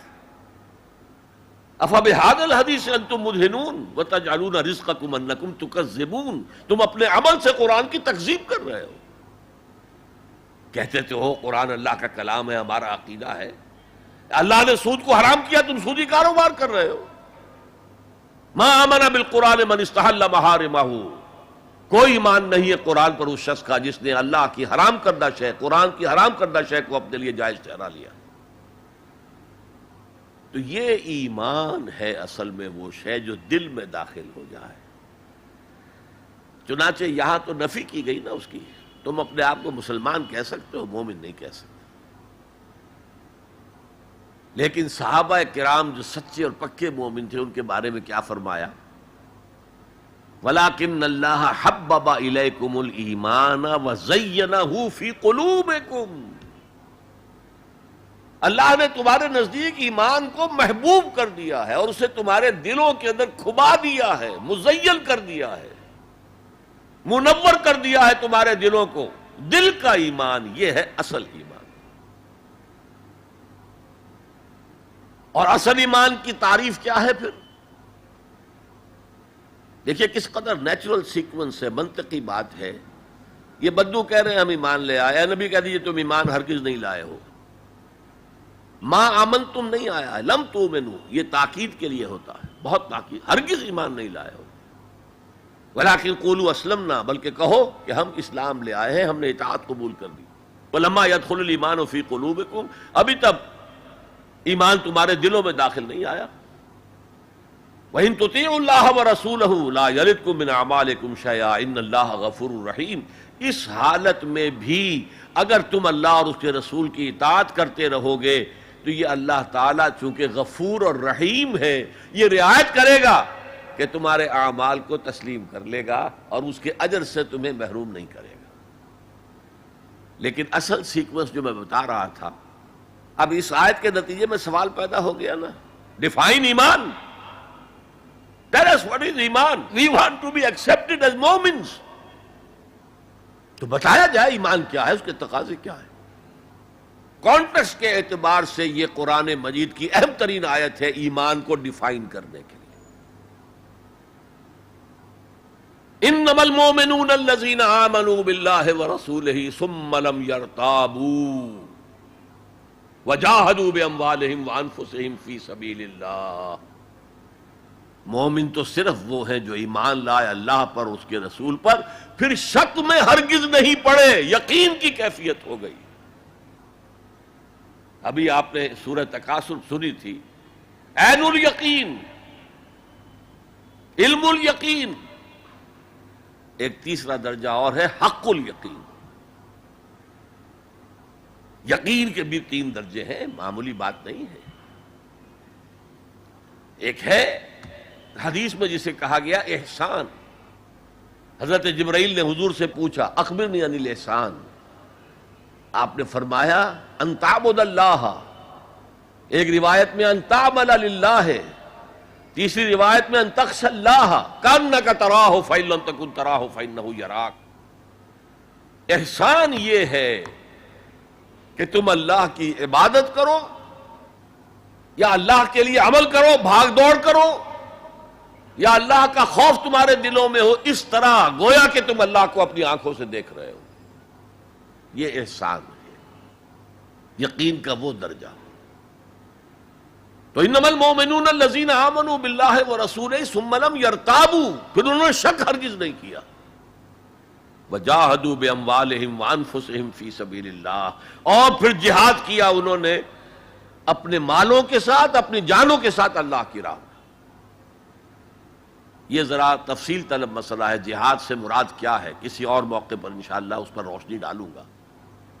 لیکن اس وقت موضوع کے اعتبار سے کیا بات تھی کہ ایمان کے 2 درجے ہیں. ایک ایمان قانونی ہے جو اقرار باللسان پر مبنی ہے، ایک ایمان حقیقی ہے جو قلبی یقین سے عبارت ہے. اب ایک نیا مسئلہ سامنے آتا ہے، آیا اعمال ایمان کا حصہ ہیں یا ایمان پر مستزاد کوئی حقیقت ہے اعمال صالحہ؟ کیونکہ اگلی شرط کیا ہے؟ وَعَمِلُوا الصَّالِحَاتِ إِلَّا الَّذِينَ آمَنُوا وَعَمِلُوا الصَّالِحَاتِ. اب اس میں آپ کو شاید حیرت بھی ہوگی، ہمارے 2 سب سے بڑے امام اس میں بالکل متضاد آراء رکھتے ہیں. امام ابو حنیفہ کہتے ہیں عمل ایمان کا حصہ نہیں ہے، وہ ایک علیحدہ ایڈیشنل چیز ہے، اور وہ نہ گھٹتا ہے نہ بڑھتا ہے، ایک سٹیٹ میں رہتا ہے. یہ ہے رئیس الفقہاء، اور سید المحدثین امام بخاری کہتے ہیں الایمان قول وعمل ویزید وینقص. ہے نا متضاد بات؟ ایمان تو قول اور عمل کے مجموعے کا نام ہے. عمل صالح ایمان کے اندر انہیرنٹلی موجود ہے، اور یہ گھٹتا بھی ہے بڑھتا بھی ہے. اصل میں ان دونوں میں تطبیق کیا ہے یہ سمجھ لیجئے. کوئی بھی غلط نہیں کہہ رہا. امام ابو حنیفہ فقیہ ہیں، ان کا ذہن قانونی ہے. قانونی ایمان عمل سے علیحدہ ایک شے ہے. گناہ کبیرہ کا مرتکب بھی کافر نہیں ہوتا، عمل علیحدہ شے ہے. چوری کیا ہاتھ کاٹ دو لیکن وہ کافر نہیں ہو گیا. شادی شدہ نے زنا کیا ہے، اس کو سٹوننگ کر کے اس کو مار دو لیکن اس کی نماز جنازہ پڑھنی ہوگی، ہے مسلمان، کافر نہیں. اس اعتبار سے وہ قانونی ایمان علیحدہ ہے، عمل علیحدہ. اور یہ قانونی ایمان نہ گھٹتا ہے نہ بڑھتا ہے. یہ تو ایک سٹیٹس ہے جو آپ کو کانسٹیٹیوشنلی لیگلی حاصل ہو گیا ہے، اس میں کوئی کمی بیشی نہیں ہوگی. سادہ ترین مثال یہ ہے، ایک باپ کے دو بیٹے تھے یا ہیں. ایک بڑا متقی ہے، تہجد گزار ہے، نیک ہے، عابد ہے، زاہد ہے. ایک فاسق و فاجر ہے لیکن ہے مسلمان. کیا وراثت میں اس متقی کو زیادہ حصہ ملے گا اور فاسق و فاجر کو کم ملے گا؟ نہیں. Legally they are equal. المسلم کف لکل مسلم، ہر مسلمان دوسرے تمام مسلمانوں کے برابر ہے. لیگل سٹیٹس یہ برابر ہے، جامد ہے، یہ نہ گھٹتا ہے نہ بڑھتا ہے. حالانکہ ایمان کا گھٹنا بڑھنا وہ حقیقی ایمان کی بات کر رہے ہیں. امام ابو حنیفہ قانونی ایمان کی بات کر رہے ہیں، امام بخاری حقیقی ایمان کی بات کر رہے ہیں. یہ تو ہر ایک کا تجربہ ہے. یہ ایمان جو ہے گھٹتا بھی ہے بڑھتا بھی ہے. قرآن پڑھیے، ایمان آپ کو خود محسوس ہوگا کہ اس کی حرارت بڑھی ہے. اچھی صحبت میں بیٹھیے، ایمان بڑھے گا. آوارہ قسم کے لوگوں میں بیٹھ کر گپے لڑائیے، ایمان گھٹے گا. خود محسوس ہو جائے گا کہ کوئی برف کی طرح کچھ ہے اندر پگھل رہی ہے. قرآن میں آتا زادتہم ایمانا، ان کے ایمان کے اندر اضافہ ہو گیا. تو کیسے کہا جا سکتا ہے ایمان گھٹتا بڑھتا نہیں ہے؟ ایمان حقیقی گھٹتا بھی ہے بڑھتا بھی ہے. لیکن قانونی ایمان یہ ایک جامد سٹیٹس ہے، ایک لیگل کانسٹیٹیوشنل سٹیٹس ہے. یہ نہ گھٹتا ہے نہ بڑھتا ہے. اور عمل اس کے اندر داخل نہیں ہے، عمل اس پر مستضاد ہے، علیحدہ شے. تو پہلی شرط کے بارے میں اس قدر باتیں میں نے بتائیں، زیادہ تفصیل میں جانے کا موقع دیں. اب دوسری شرط کیا ہے؟ وَعَمِلُ الصَّالِحَاتِ. دیکھیے عربی زبان میں عمل اور فعل یہ دونوں الفاظ مترادف ہیں. تفعلون، یفعلون، تعملون، یعملون، لیکن ان دونوں میں فرق ہے. فعل کوئی بھی فعل ہے جو آپ سے سرزد ہو گیا، چاہے ارادی طور پر چاہے غیر ارادی طور پر. عمل وہ ہے جو ارادے کے تحت کیا جائے، جس میں جد و جہد ہو، جس میں محنت ہو، جس میں مشقت پڑتی ہو. تو فعل اور عمل کے درمیان زمین و آسمان کا فرق ہے. عمل محنت چاہتا ہے، جد و جہد چاہتا ہے، سعی چاہتا ہے. اور صالح سے مراد کیا ہے؟ باصلاحیت، جس میں گرو کرنے کی صلاحیت ہو. صالح اس عمل صالح جس سے کہ انسانی شخصیت نشو و نما پائے، اس کی انٹرنل پرسنالٹی. اقبال کے اصطلاح میں اس کی خودی، اس کی انا، اس کی ایگو، اس کی روحانی شخصیت ترقی پائے، نشو و نما پائے، بلندی پر جائے، اس مقام کو حاصل کرنے کی کوشش کرے کہ جس مقام پر اللہ نے انسان کو پیدا کیا تھا. والتین والزیتون وطور سینین وہذا البلد الامین لقد خلقنا الانسان فی احسن تقویم، بہترین سطح پر پیدا کیا، مسجود ملائک بنایا، اپنا خلیفہ قرار دیا۔ ثم رددناہ اسفل سافلین، پھر نیچوں میں سب سے نیچے پھینک دیا۔ فرشتے ہم سے اونچے، جنات بھی ہم سے اونچے، جنات کہاں کہاں تک جاتے ہیں؟ میرا یہ خیال ہے کہ کم سے کم سولر سسٹم تک تو جنات کی رسائی ہے، آگے ہے یا نہیں میں نہیں کہہ سکتا، لیکن یہ انسان اب محنت کرے گا۔ نیچے اگر پھینک دیا گیا تھا الا الذین آمنوا وعملوا الصالحات، جو ایمان لائیں گے اور نیک عمل کریں گے وہ پھر ریگین کر لیں گے اپنے اس مقام کو جس مقام پر انہیں اصلاً پیدا کیا گیا تھا۔ اور جو لوگ اس مقام کو حاصل نہیں کر سکتے ان کے بارے میں قرآن کہتا ہے اولئک کالانعام، سورہ اعراف میں، یہ چوپایوں کے مانند ہیں، حیوانات ہیں، بل ہم اضل، بلکہ ان سے بھی گئے گزرے ہیں۔ کیوں؟ حیوان کو جس سطح پر پیدا کیا گیا اس پر اپنی زندگی گزار رہا ہے، اس سے اوپر کی کوئی صلاحیت دی ہی نہیں گئی۔ انسان کو لقد خلقنا الانسان فی احسن تقویم، اگر انسان حیوان کی سطح پر گر جائے جیسے کہ آج گر چکا ہے تو وہ حیوانات سے بدتر ہے۔ اولئک کالانعام بل ہم اضل لہم قلوب لا یفقہون بہا لہم اعین لا یبصرون بہا لہم آذان لا یسمعون بہا، ان کا دل ہے اس سے غور نہیں کرتے، آنکھیں ہیں ان سے دیکھتے نہیں ہیں، کان ہیں ان سے سنتے نہیں ہیں۔ کیا ابو جہل آنکھ سے نہیں دیکھتا تھا؟ کیا ابو جہل کان سے نہیں سنتا تھا؟ یہ وہ انر شخصیت ہے آپ کی، وہ روحانی شخصیت ہے آپ کی، جو دیکھتی ہے بغیر ان آنکھوں کے، جو سنتی ہے بغیر ان کانوں کے، جو غور و فکر کرتی ہے اس عقل سے نہیں بلکہ اس قلب سے۔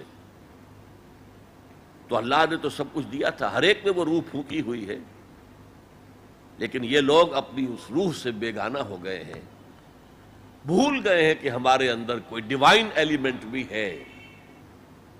ڈیوائن سپارک، یہ لفظ جو ہے مغربی فلسفے میں استعمال ہوتا ہے، ڈیوائن سپارک، ایک شعلہ ملکوتی ہمارے اندر ہے، انہوں نے بھی دیکھا ہے۔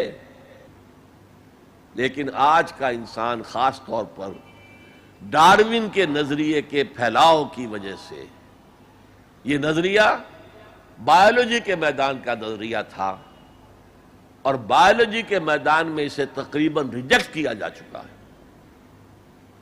لیکن سوشل سائنسز میں اس طرح پرمیٹ کر چکا ہے، سوشالوجی میں، سائیکالوجی میں اس طرح پرمیٹ کر گیا ہے کہ آج کا انسان اپنے آپ کو سوائے حیوان کے کچھ نہیں سمجھتا۔ یہ ہیومن ٹریجڈی سب سے اونچی ہے، وہ شرف جو اللہ نے عطا کیا تھا، وہ مقام اور مرتبہ جو اللہ نے عطا کیا تھا، اس سے انسان خود مستعفی ہو گیا۔ نتیجہ کیا نکلا ہے کہ جیسے ہم کہتے ہیں کہ گھوڑا اور گدھا کیا فرق ہے؟ گھوڑا ذرا ریفائنڈ اینیمل ہے، تمکنت ہے اس میں، گدھا بیچارہ کورس اینیمل ہے، باقی فرق کیا ہے یہ بتائیں؟ اسی طرح انسان اور شمپینزی اور گوریلا میں کیا فرق ہے یہ بتائیں ہمیں؟ عمل صالح جو ہے وہ اس لیے ہے، اور یہ بھی نوٹ کر لیجئے، جب یہ سورت اتری تو عمل صالح سے کیا مراد تھا؟ شریعت تو ابھی نازل ہی نہیں ہوئی، عمل صالح ایک ہی تھا، ایک ان الذین قالوا ربنا اللہ ثم استقاموا، جنہوں نے کہا ہمارا رب اللہ ہے پھر جم گئے، چاہے مارا جا رہا ہے، چاہے دہکتے ہوئے انگاروں پر لٹایا جا رہا ہے۔ خباب بن الارت رضی اللہ تعالی عنہ لوہار تھے پیشے کے اعتبار سے، بلایا گیا، حضور پر ایمان لے آئے تھے، انگارے زمین پر بچھا دیے گئے، دہکتے ہوئے انگارے، کہا اتارو کرتا، اتار دیا، لیٹ جاؤ، لیٹ گئے انگاروں کے اوپر۔ اس لیے کہ حضور کا حکم یہ تھا چاہے تمہارے ٹکڑے کر دیں، چاہے تمہیں بھون دیں، تم نے کوئی جوابی کارروائی نہیں کرنی. کفو ایدیکم، اپنے ہاتھ بندے رکھو. قرآن میں تو یہ کہیں جا کر سورہ نساء میں حکم آیا ہے. یہ ایک زمانہ تھا جب کہ تمہیں حکم تھا کہ اپنے ہاتھ روکے رکھو. مکے میں یہ حکم حضور نے دیا تھا، لہذا لیٹ گئے. پیٹھ کی کھال جلی، چربی پگھلی، اس سے وہ انگارے ٹھنڈے ہوئے. ان الذین قالوا ربنا اللہ ثم استقاموا، پھر جم گئے. یا صرف ایک عبادت دی گئی تھی، راتوں کو کھڑے رہا کرو. یا ایھا المزمل قم اللیل الا قلیلا نصفہ او انقص منہ قلیلا او زد علیہ ورتل القرآن ترتیلا. اے کمبل میں لپٹ کر لیٹنے والے صلی اللہ علیہ وسلم، کھڑے رہا کرو رات کو سوائے تھوڑے سے حصے کے. نصفہ، آدھی رات، اب انقص منہ قلیلا، یا اس میں سے کچھ کم کر لو تو ایک تہائی رات. اور زد علیہ ہے، یا آدھی رات پر اور اضافہ کرو تو دو تہائی رات. اور قرآن پڑھتے رہو پڑھتے رہو پڑھتے رہو پڑھتے رہو. حالانکہ قرآن کتنا نازل ہوا تھا ابھی؟ کیا یہ 30 پارے موجود تھے؟ جو چند آیتیں اتنی ہیں، repeat and repeat and repeat and repeat. Hammer them down into your heart and brain. یہ عبادت تھی. باقی نہ ابھی 5 وقتہ نماز ہے، نہ روزہ ہے، کوئی شے نہیں، نہ سود حرام ہے، نہ شراب حرام ہے. تو عمل الصالحات اب ہمارے سامنے جب آئیں گے تو اس کے 2 حصے ہیں. ایک بیسک ہیومن موریلٹی، وہ چیزیں جو تمام ادیان، تمام مذاہب، تمام فلسفوں کے اندر مشترک ہیں. جھوٹ بولنا برا ہے، سچ بولنا اچھا ہے. وعدہ پورا کرنا اچھا ہے، وعدہ خلافی کرنا برا ہے. کسی کی ضرورت پوری کر دینا اچھا ہے اور کسی کو جھڑک دینا برا ہے. والدین کی خدمت کرنا اچھا ہے اور اس سے اعراض کرنا برا ہے. کون نہیں جانتا؟ یہ تو ہے بیسک موریلٹی جو مکی صورتوں میں شروع میں آئی ہے، بہت بہت تکرار کے ساتھ. ارأیت الذی یکذب بالدین فذلک الذی یدعو الیتیم ولا یحض علی طعام المسکین. کیا تم نے دیکھا اس شخص کو جو جزا و سزا کا منکر ہے، آخرت کا منکر ہے؟ وہی تو ہے جو یتیم کو دھکے دیتا ہے اور مساکین کو کھانا خود کھلانا تو درکنار، کسی اور کو بھی کہنے کو تیار نہیں ہے کہ کھانا کھلا دو. پتہ نہیں پلٹ کر وہ کہہ دے تم کیوں نہیں کھلاتے. ویل لکل ہمزۃ لمزہ، ہلاکت ہے ہر اس شخص کے لیے جو رو در رو عیب چینی کرتا ہے یا پیچھے برائی کرتا ہے، طنز کرتا ہے. ویل لکل ہمزۃ لمزہ الذی جمع مالا وعددہ. مال جمع کرتا ہے، گنتا رہتا ہے، اب میرا بیلنس شیٹ یہاں آ گیا ہے، اب بیلنس شیٹ یہاں آ گیا ہے، پہلے اتنے کروڑ کے ایسٹس تھے، آج اتنے کروڑ کے. اسی حساب کتاب میں بیسک ہیومن موریلٹی اور شریعت کے احکام، یہ دونوں آئیں گے. اب وہ شریعت پوری ہو چکی محمد رسول اللہ صلی اللہ علیہ وسلم پر، اب ہمیں اس پر عمل کرنا ہے. اور یہ کوئی بوجھ نہیں ہے، یہ ہماری شخصیت کی نشو و نما کے لیے ہے. میں ایک مثال دیا کرتا ہوں. آپ کسی پہاڑی اسٹیشن کی طرف جا رہے ہوں، گرما کا صدر مقام کوئی ہوتے ہیں، پہاڑی شملہ ہوتا تھا کبھی، تو آپ دیکھیں گے سڑک پر جا بجا نشانات لگے ہوئے، یہاں سپیڈ کم کر لو ورنہ ٹرن ایسا آ رہا ہے کہ ہو سکتا ہے کہ سپیڈ کم نہ ہو تو تمہاری گاڑی جو ہے وہ سیدھی کھائی میں جائے. تو یہ جو کوشنز ہیں یہ اس کی بھلائی کے لیے ہے. آدمی کہے خامخواہ ہمارے اوپر پابندی لگا رکھی ہے، یہ نہیں، تمہاری بھلائی کے لیے. شریعت تمہاری بھلائی کے لیے ہے، تمہاری شخصیت کے صحیح نشو و نما کے لیے ہے، تاکہ تم اس مقام پر پہنچ جاؤ جس مقام پر کہ اللہ تعالیٰ نے تمہیں پیدا کیا تھا. والتین والزیتون وطور سینین وہذا البلد الامین لقد خلقنا الانسان فی احسن تقویم. اچھا اب ذرا چند احادیث سن لیجئے. حقیقی ایمان کے اعتبار سے میں نے آپ کو بتایا امام بخاری کے نزدیک عمل علیحدہ نہیں ہے، ایمان کا جز ہے، اور بے شمار احادیث اس پر دلالت کرتی ہیں۔ حضور فرماتے ہیں صلی اللہ علیہ وسلم واللہ لا یؤمنو واللہ لا یؤمنو واللہ لا یؤمنو، خدا کی قسم فلاں شخص مومن نہیں ہے، خدا کی قسم وہ مومن نہیں ہے، خدا کی قسم وہ مومن نہیں ہے۔ صحابہ لرز گئے، کانپ گئے، کون ہے بدبخت اور شقی جس کے بارے میں اللہ کے رسول 3 مرتبہ اللہ کی قسم کھا کر کہہ رہے کہ وہ مومن نہیں ہے؟ پوچھا گیا من یا رسول اللہ کے رسول کون؟ فرمایا الذی لا یامن جارہ بوائقہ، وہ شخص جس کی ایذا رسانی سے اس کا پڑوسی امن میں نہیں ہے، چین میں نہیں ہے۔ کیسے سیپریٹ کریں گے ایمان کو عمل سے؟ ہے کوئی آری جو کاٹ دے ان کو علیحدہ علیحدہ کر دے؟ لیکن یہ حقیقی ایمان کی بات ہے، قانونی ایمان کی بات نہیں ہے۔ ویسے یہ تو کوئی گناہ کبیرہ بھی نہیں، یہ تو کج خلقی ہے نہ صرف، لیکن اس کے اوپر 3 دفعہ قسم کھائی جا رہی ہے مومن نہیں ہے، نہیں ہے، نہیں ہے۔ فرمایا لا یزنی الزانی حین یزنی وہو مومن، کوئی زانی حالت ایمان میں زنا نہیں کرتا۔ وہ ایمان 2 کوڑی کا نہیں کہ جو دل میں موجود ہو اور پھر کوئی شخص زنا کرے، تو کیا قیمت ہے اس ایمان کی؟ 2 کوڑی نہیں ہے۔ ولا یسرق السارق حین یسرق وہو مومن، اور نہ ہی کوئی چور جب چوری کرتا ہے تو وہ مومن ہوتا ہے۔ ولا یشرب الخمر حین یشرب وہو مومن، اور نہ کوئی شرابی شراب پیتا ہے تو اس وقت مومن ہوتا ہے، مومن نہیں ہوتا۔ ہاں توبہ کرے تو ایمان واپس آ جائے گا۔ الا الذین تابوا وآمنوا وعملوا الصالحات وعمل عملا صالحا فاولئک یبدل اللہ سیئات حسنات، ہاں جو گناہ کرنے کے بعد توبہ کریں اور ایمان لائیں، تجدید ایمان کریں، اس لیے کہ گناہ کی وجہ سے ایمان زائل ہو گیا تھا۔ ویسے بعض احادیث سے یہ بھی معلوم ہوتا ہے کہ جب وہ گناہ کر رہا ہے اس وقت وہ ایمان دل سے نکل جاتا ہے، لیکن ایک پرندے کے مانند اس کے سر پر چکر لگاتا رہتا ہے۔ جب گناہ سے فارغ ہو جاتا ہے تو ایمان واپس آ جاتا ہے۔ یہ اللہ کا بڑا فضل اور کرم ہے۔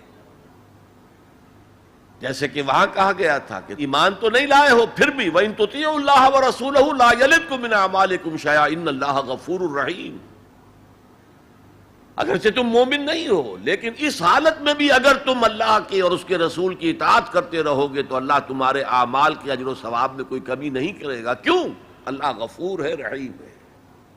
یہ اس کی شان غفاری، شان رحیمی کا صدقہ ہے۔ اسی طرح منطق تو یہ چاہتی ہے کہ گناہ کے بعد جب تک توبہ نہ کی جائے ایمان نہ آئے دل میں دوبارہ۔ اور ایک آیت جو میں نے آپ کو سورہ فرقان کی سنائی اس سے بھی یہ متبادر ہوتا ہے، لیکن بعض احادیث سے معلوم ہوتا ہے، اور ہمارے ہاں اہل سنت کا عقیدہ یہی ہے کہ جب گناہ سے وہ فارغ ہو جاتا ہے تو ایمان جو ہے پھر دل میں آ جاتا ہے۔ لیکن ایمان اور عمل صالح کا چولی دامن کے ساتھ ہے، آپ علیحدہ نہیں کر سکتے۔ ایک اور حدیث حضرت انس رضی اللہ تعالی عنہ فرماتے ہیں، جو 9 برس تک حضور کے خادم خاص رہے، جو فرماتے ہیں قلما خطبنا رسول اللہ صلی اللہ علیہ وسلم الا قال لا ایمان لمن لا امانۃ له ولا دین لمن لا عہد له۔ شاذ ہی کبھی ایسا ہوا ہوگا کہ حضور نے ہمیں کوئی خطبہ ارشاد فرمایا اور اس میں یہ الفاظ نہیں کہے، گویا کہ ہمیشہ اپنے خطبے میں یہ حدیث بیان کرتے تھے آپ، جس شخص میں امانت داری کا وصف نہیں ہے اس کا کوئی ایمان نہیں، کیٹیگوریکل سٹیٹمنٹ ہے، کوئی ایمان نہیں۔ اور جس شخص میں ایفائے عہد کا مادہ نہیں اس کا کوئی دین نہیں۔ دین تو نام ہے، آپ عہد کرتے ہیں اللہ سے ایاک نعبد و ایاک نستعین، اے اللہ ہم تیری ہی بندگی کرتے ہیں اور کرتے رہیں گے، اور اے اللہ ہم تجھ ہی سے مدد مانگتے ہیں اور مانگتے رہیں گے۔ جو شخص چھوٹی چھوٹی باتوں میں وعدہ خلافی کرے وہ اتنے بڑے وعدے کو نبھائے گا جو پوری زندگی کے اوپر حاوی ہے؟ تو یہ نوٹ کر لیجئے، لیگل لیول پر، لیگل ایمان کے لیول پر ایمان علیحدہ، عمل علیحدہ، حقیقی لیول پر، قلبی ایمان والے لیول پر ایمان اور عمل صالح گتھے ہوئے ہیں، چولی دامن کا ساتھ ہے، ان کو ایک دوسرے سے جدا کرنا مشکل۔ اب آئیے تیسری شرط، وَتَوَاصَوْا بِالْحَقِّ، انہوں نے آپس میں یا بہت زیادہ شدت کے ساتھ، باب تفاعل کے اندر دو خواص ہیں، مل جل کر کوئی کام کرنا یا مبالغہ ہوتا ہے، بہت شدت سے وہ کام کرنا۔ میں ان دونوں کے اعتبار سے ترجمہ کروں گا، اور وصیت کا لفظ آتا ہے ہمارے ہاں جب کوئی شخص مرتے ہوئے جو بات کہتا ہے، اہم ترین بات جو سمجھے گا وہی تو کہے گا نا۔ وہ لوگ آپس میں ایک دوسرے کو حق کی نصیحت کرتے ہیں یا وہ عوام الناس کو حق کی وصیت کرتے ہیں بڑی شدت کے ساتھ، دونوں ترجمے ہو گئے۔ یہ عمل صالح اور ایمان کا لازمی تیسرا نتیجہ ہے۔ دیکھیے فزیکل لا بھی یہ ہے، اگر کہیں بھٹی ہے آگ کی تو اس سے حرارت ماحول میں نفوذ کرے گی، اگر برف کی سل رکھی ہوئی ہے تو اسے برودت، ٹھنڈک ماحول میں پھیلے گی۔ اگر کسی میں عمل صالح اور ایمان ہے تو ممکن نہیں ہے کہ اس کی ذات سے نیکی کا پھیلاؤ نہ ہو، نیکی اس کی ذات سے نہ نکلے، نہ دوسروں تک پہنچے۔ It's a physical phenomenon. Number دو، یہ شرافت اور مروت کا تقاضا ہے۔ اگر آپ کو اللہ نے ہدایت دی ہے، شیئر اٹ ود ادرس۔ شرافت، مروت۔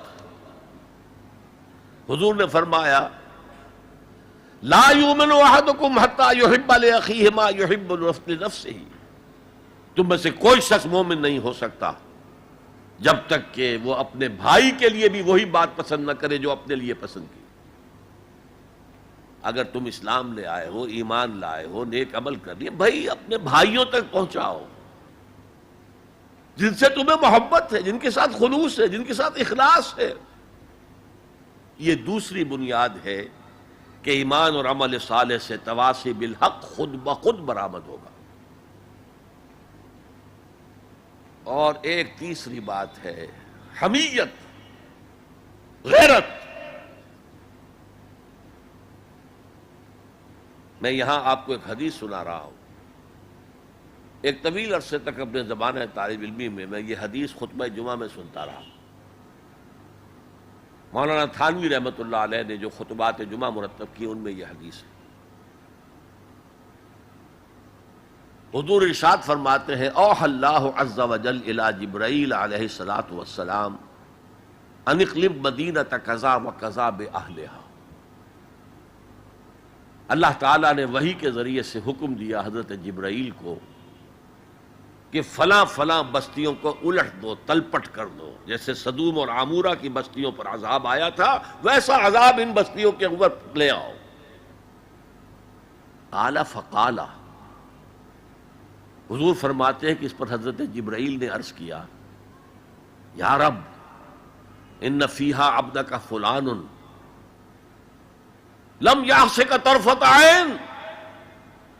اے اللہ میں اس بستی کو الٹ دوں، اس میں تو تیرا فلاں بندہ بھی ہے جس نے کبھی پلک جھپکنے جتنی دیر بھی کسی گناہ میں بسر نہیں کی۔ اب آپ کسی آدمی کی نیکی کا تصور کیجئے، یہ گواہی دینے والے کوئی کرائے کے گواہ نہیں ہے جو عدالتوں میں پھرتے رہتے ہیں، جو چاہو گواہی دلوا لو، اتنے پیسے چاہیے۔ جبرائیل ہے، اور کس کی جناب میں کہہ رہے ہیں؟ جہاں ابو جہل بھی جھوٹ نہیں بول سکے گا۔ یا رب ان فیہا عبدک فلان لم یعصک طرفۃ عین، الٹ دوں اس بستی کو۔ اب جواب سنیے، قال فقال، حضور فرماتے ہیں اس پر اللہ نے فرمایا اقلبها علیہ وعلیہم، الٹو اس بستی کو پہلے اس بدبخت پر اور پھر دوسروں پر.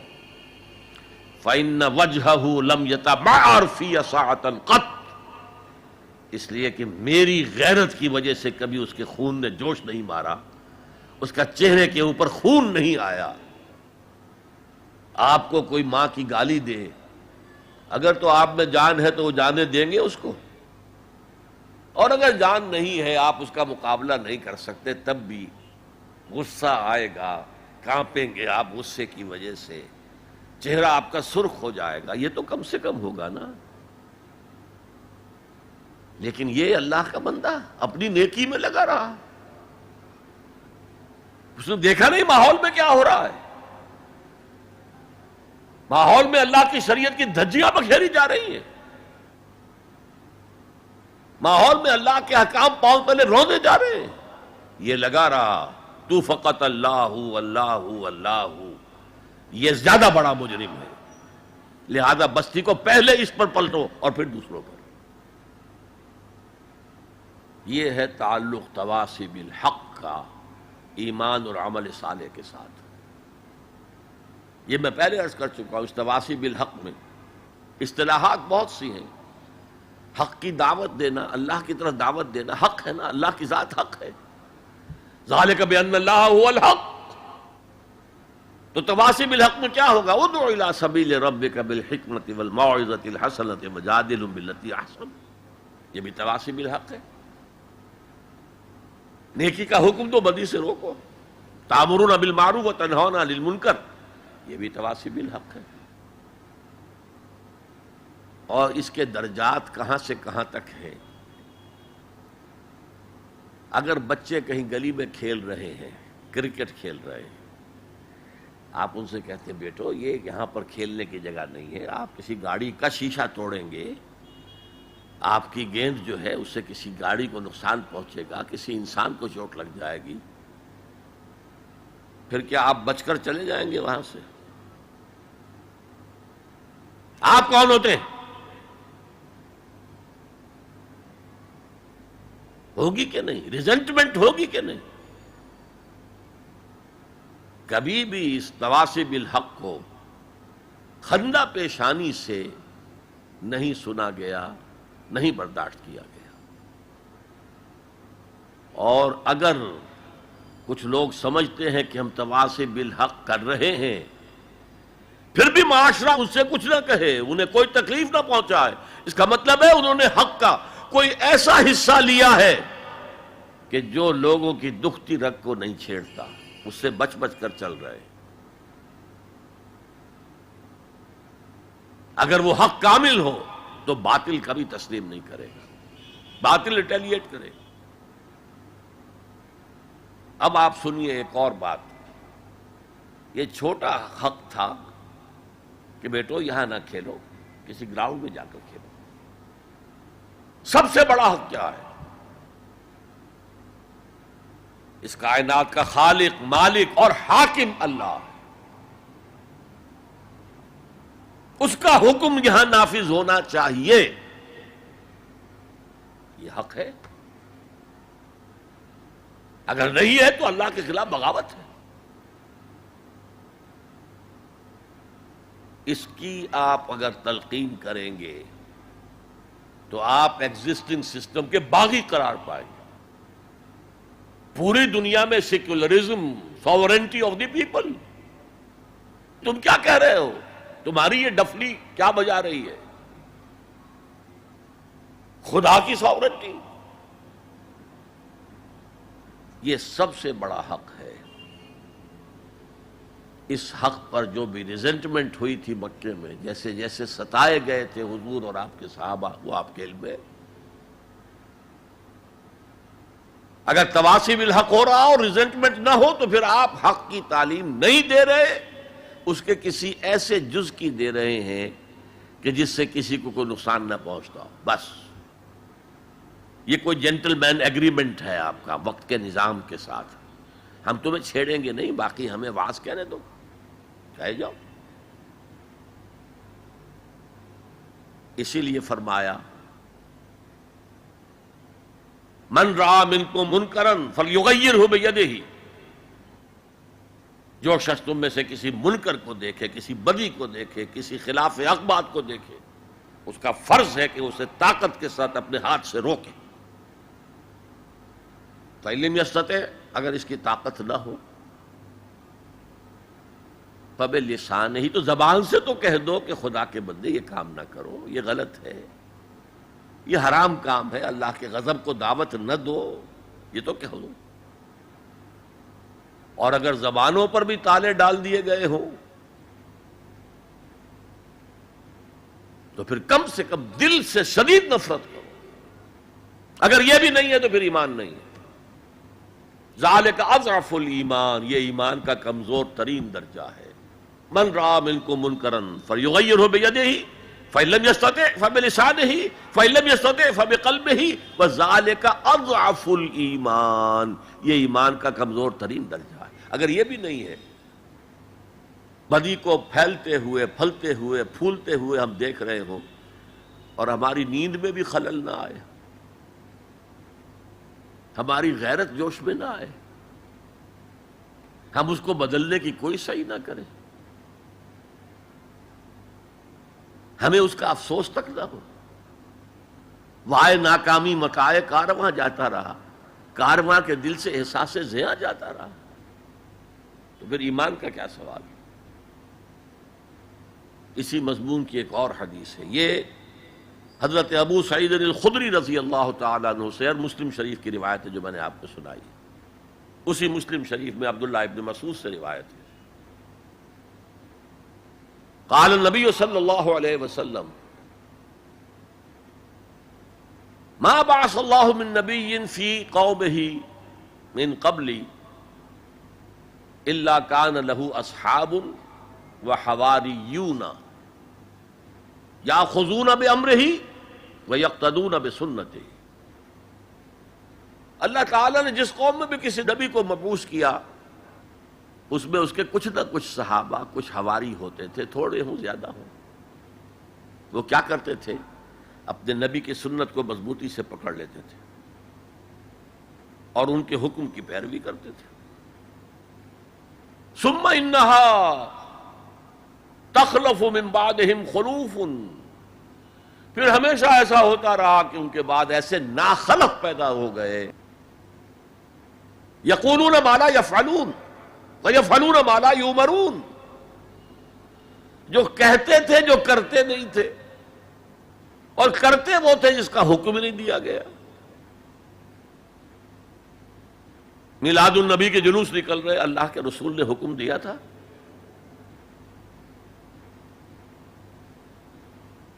کرتے وہ ہیں جس کا حکم نہیں دیا گیا۔ یفعلون ما لا یؤمرون ویقولون ما لا یفعلون، اور کہتے وہ ہیں جو کرتے نہیں ہیں۔ اب سنیے، فمن جاہدہم بیدہ فہو مومن، جو ایسے لوگوں کے خلاف، وہ مسلمان ہوں گے نا وہ، ثم انہا تخلف من بعدہم خلوف، یہ غیر مسلموں کی بات نہیں ہو رہی ہے، مسلمانوں کی، مسلمان حکمران آئے ایسے۔ فمن جاہدہم بیدہ فہو مومن، جو کوئی ان کے خلاف جہاد کرے گا ہاتھ سے، طاقت سے، وہ مومن ہوگا۔ ومن جاہدہم بلسانہ فہو مومن، اور جو ان سے جہاد کرے گا زبان سے، وہ مومن ہوگا۔ ومن جاہدہم بقلبہ فہو مومن، جو دل سے جہاد کرے گا، یعنی دل سے شدید نفرت رکھے گا، فہو مومن، وہ بھی مومن ہوگا۔ ولیس وراء ذلک من الایمان حبۃ خردل، اس کے بعد تو ایمان رائی کے دانے کے برابر بھی نہیں۔ یہ ہے تواصی بالحق، حق کی وصیت کرنا۔ اچھا، اس میں جو دوسرا پہلو میں نے گنوایا تھا، ایک ہے اس کا عام مفہوم، لوگوں کو پوری شدت کے ساتھ حق کی طرف دعوت دینا، حق کی وصیت کرنا، امر بالمعروف کرنا، نہی عن المنکر کرنا، دین کی طرف بلانا۔ ایک یہ آپس میں حق کی وصیت کرنا۔ یہاں سے تصور ابھرتا ہے کہ جو لوگ ایمان اور عمل صالح کی وادیوں میں سے گزر رہے ہوں انہیں ایک جماعتی شکل میں ہونا چاہیے، اور اس جماعت کی روح ہونی چاہیے تواصی بالحق۔ آپ کا ایک بھائی غلطی کر رہا ہے، روکیے اس کو۔ آپ کا ایک ساتھی اس کی کچھ ہمت جواب دے رہی ہے، اس کو حوصلہ دیجئے، اس کو بڑھائیے۔ یہ تواصی بالحق نہیں ہوگا تو جماعتی زندگی جو ہے وہ کمزور ہوتی چلی جائے گی۔ اس کو مولانا فراہی رحمۃ اللہ علیہ نے لکھا ہے کہ اس تواصی سے پہلے تو ایک جماعتی زندگی لازم آتی ہے اور پھر نظام خلافت کا قیام لازم آتا ہے۔ اس لیے کہ ایک کام ہے یہ تواصی بالحق کا جو ہم اپنے معاشرے میں کریں، ایک ہے اس کا کام جو پوری عالمی سطح پر ہو۔ یہ عالمی سطح پر کون کرے گا؟ جب خلافت کا نظام قائم ہوگا تب وہ عالمی سطح پر ہوگا۔ تو وجوب قیام خلافت یہ مولانا فراہی نے اپنی تفسیر سورۃ العصر کے اندر بیان کیا۔ یہ تواصی کے لفظ ہے، اور یہ جماعتی زندگی نوٹ کر لیجئے۔ حضور نے فرمایا ید اللہ علی الجماعہ، اللہ کا ہاتھ جماعت کے اوپر ہوتا ہے، یعنی اللہ کی تائید، اللہ کی نصرت جماعت کے ساتھ منحصر ہے۔ حضرت عمر فرماتے لا اسلام الا بالجماعہ ولا جماعہ الا بالامارہ ولا امارہ الا بالاطاعہ، جماعت کے بغیر کوئی اسلام نہیں، اور امارت کے بغیر کوئی جماعت نہیں، اور اطاعت کے بغیر کسی امیر کا کوئی فائدہ ہی نہیں، اس کا حکم مان۔ تو تواصی بالحق کے ضمن میں ایک اجتماعی زندگی ناگزیر ہے، اسے ایک بڑے پیمانے پر کرنے کے لیے، اور سب سے بڑا پیمانہ کیا ہوگا؟ خلافت راشدہ کا نظام کہیں قائم ہو، تاکہ وہ پوری دنیا میں تواصی بالحق اس کا فریضہ سر انجام دے۔ اس لیے کہ حضور کی بعثت جو ہے وہ صرف اہل عرب کی طرف نہیں تھی، وما ارسلناک الا کافۃ للناس بشیرا ونذیرا، اے محمد ہم نے نہیں بھیجا ہے آپ کو مگر تمام انسانوں کے لیے بشیر اور نذیر بنا کر۔ اب آئیے تواصی بالصبر،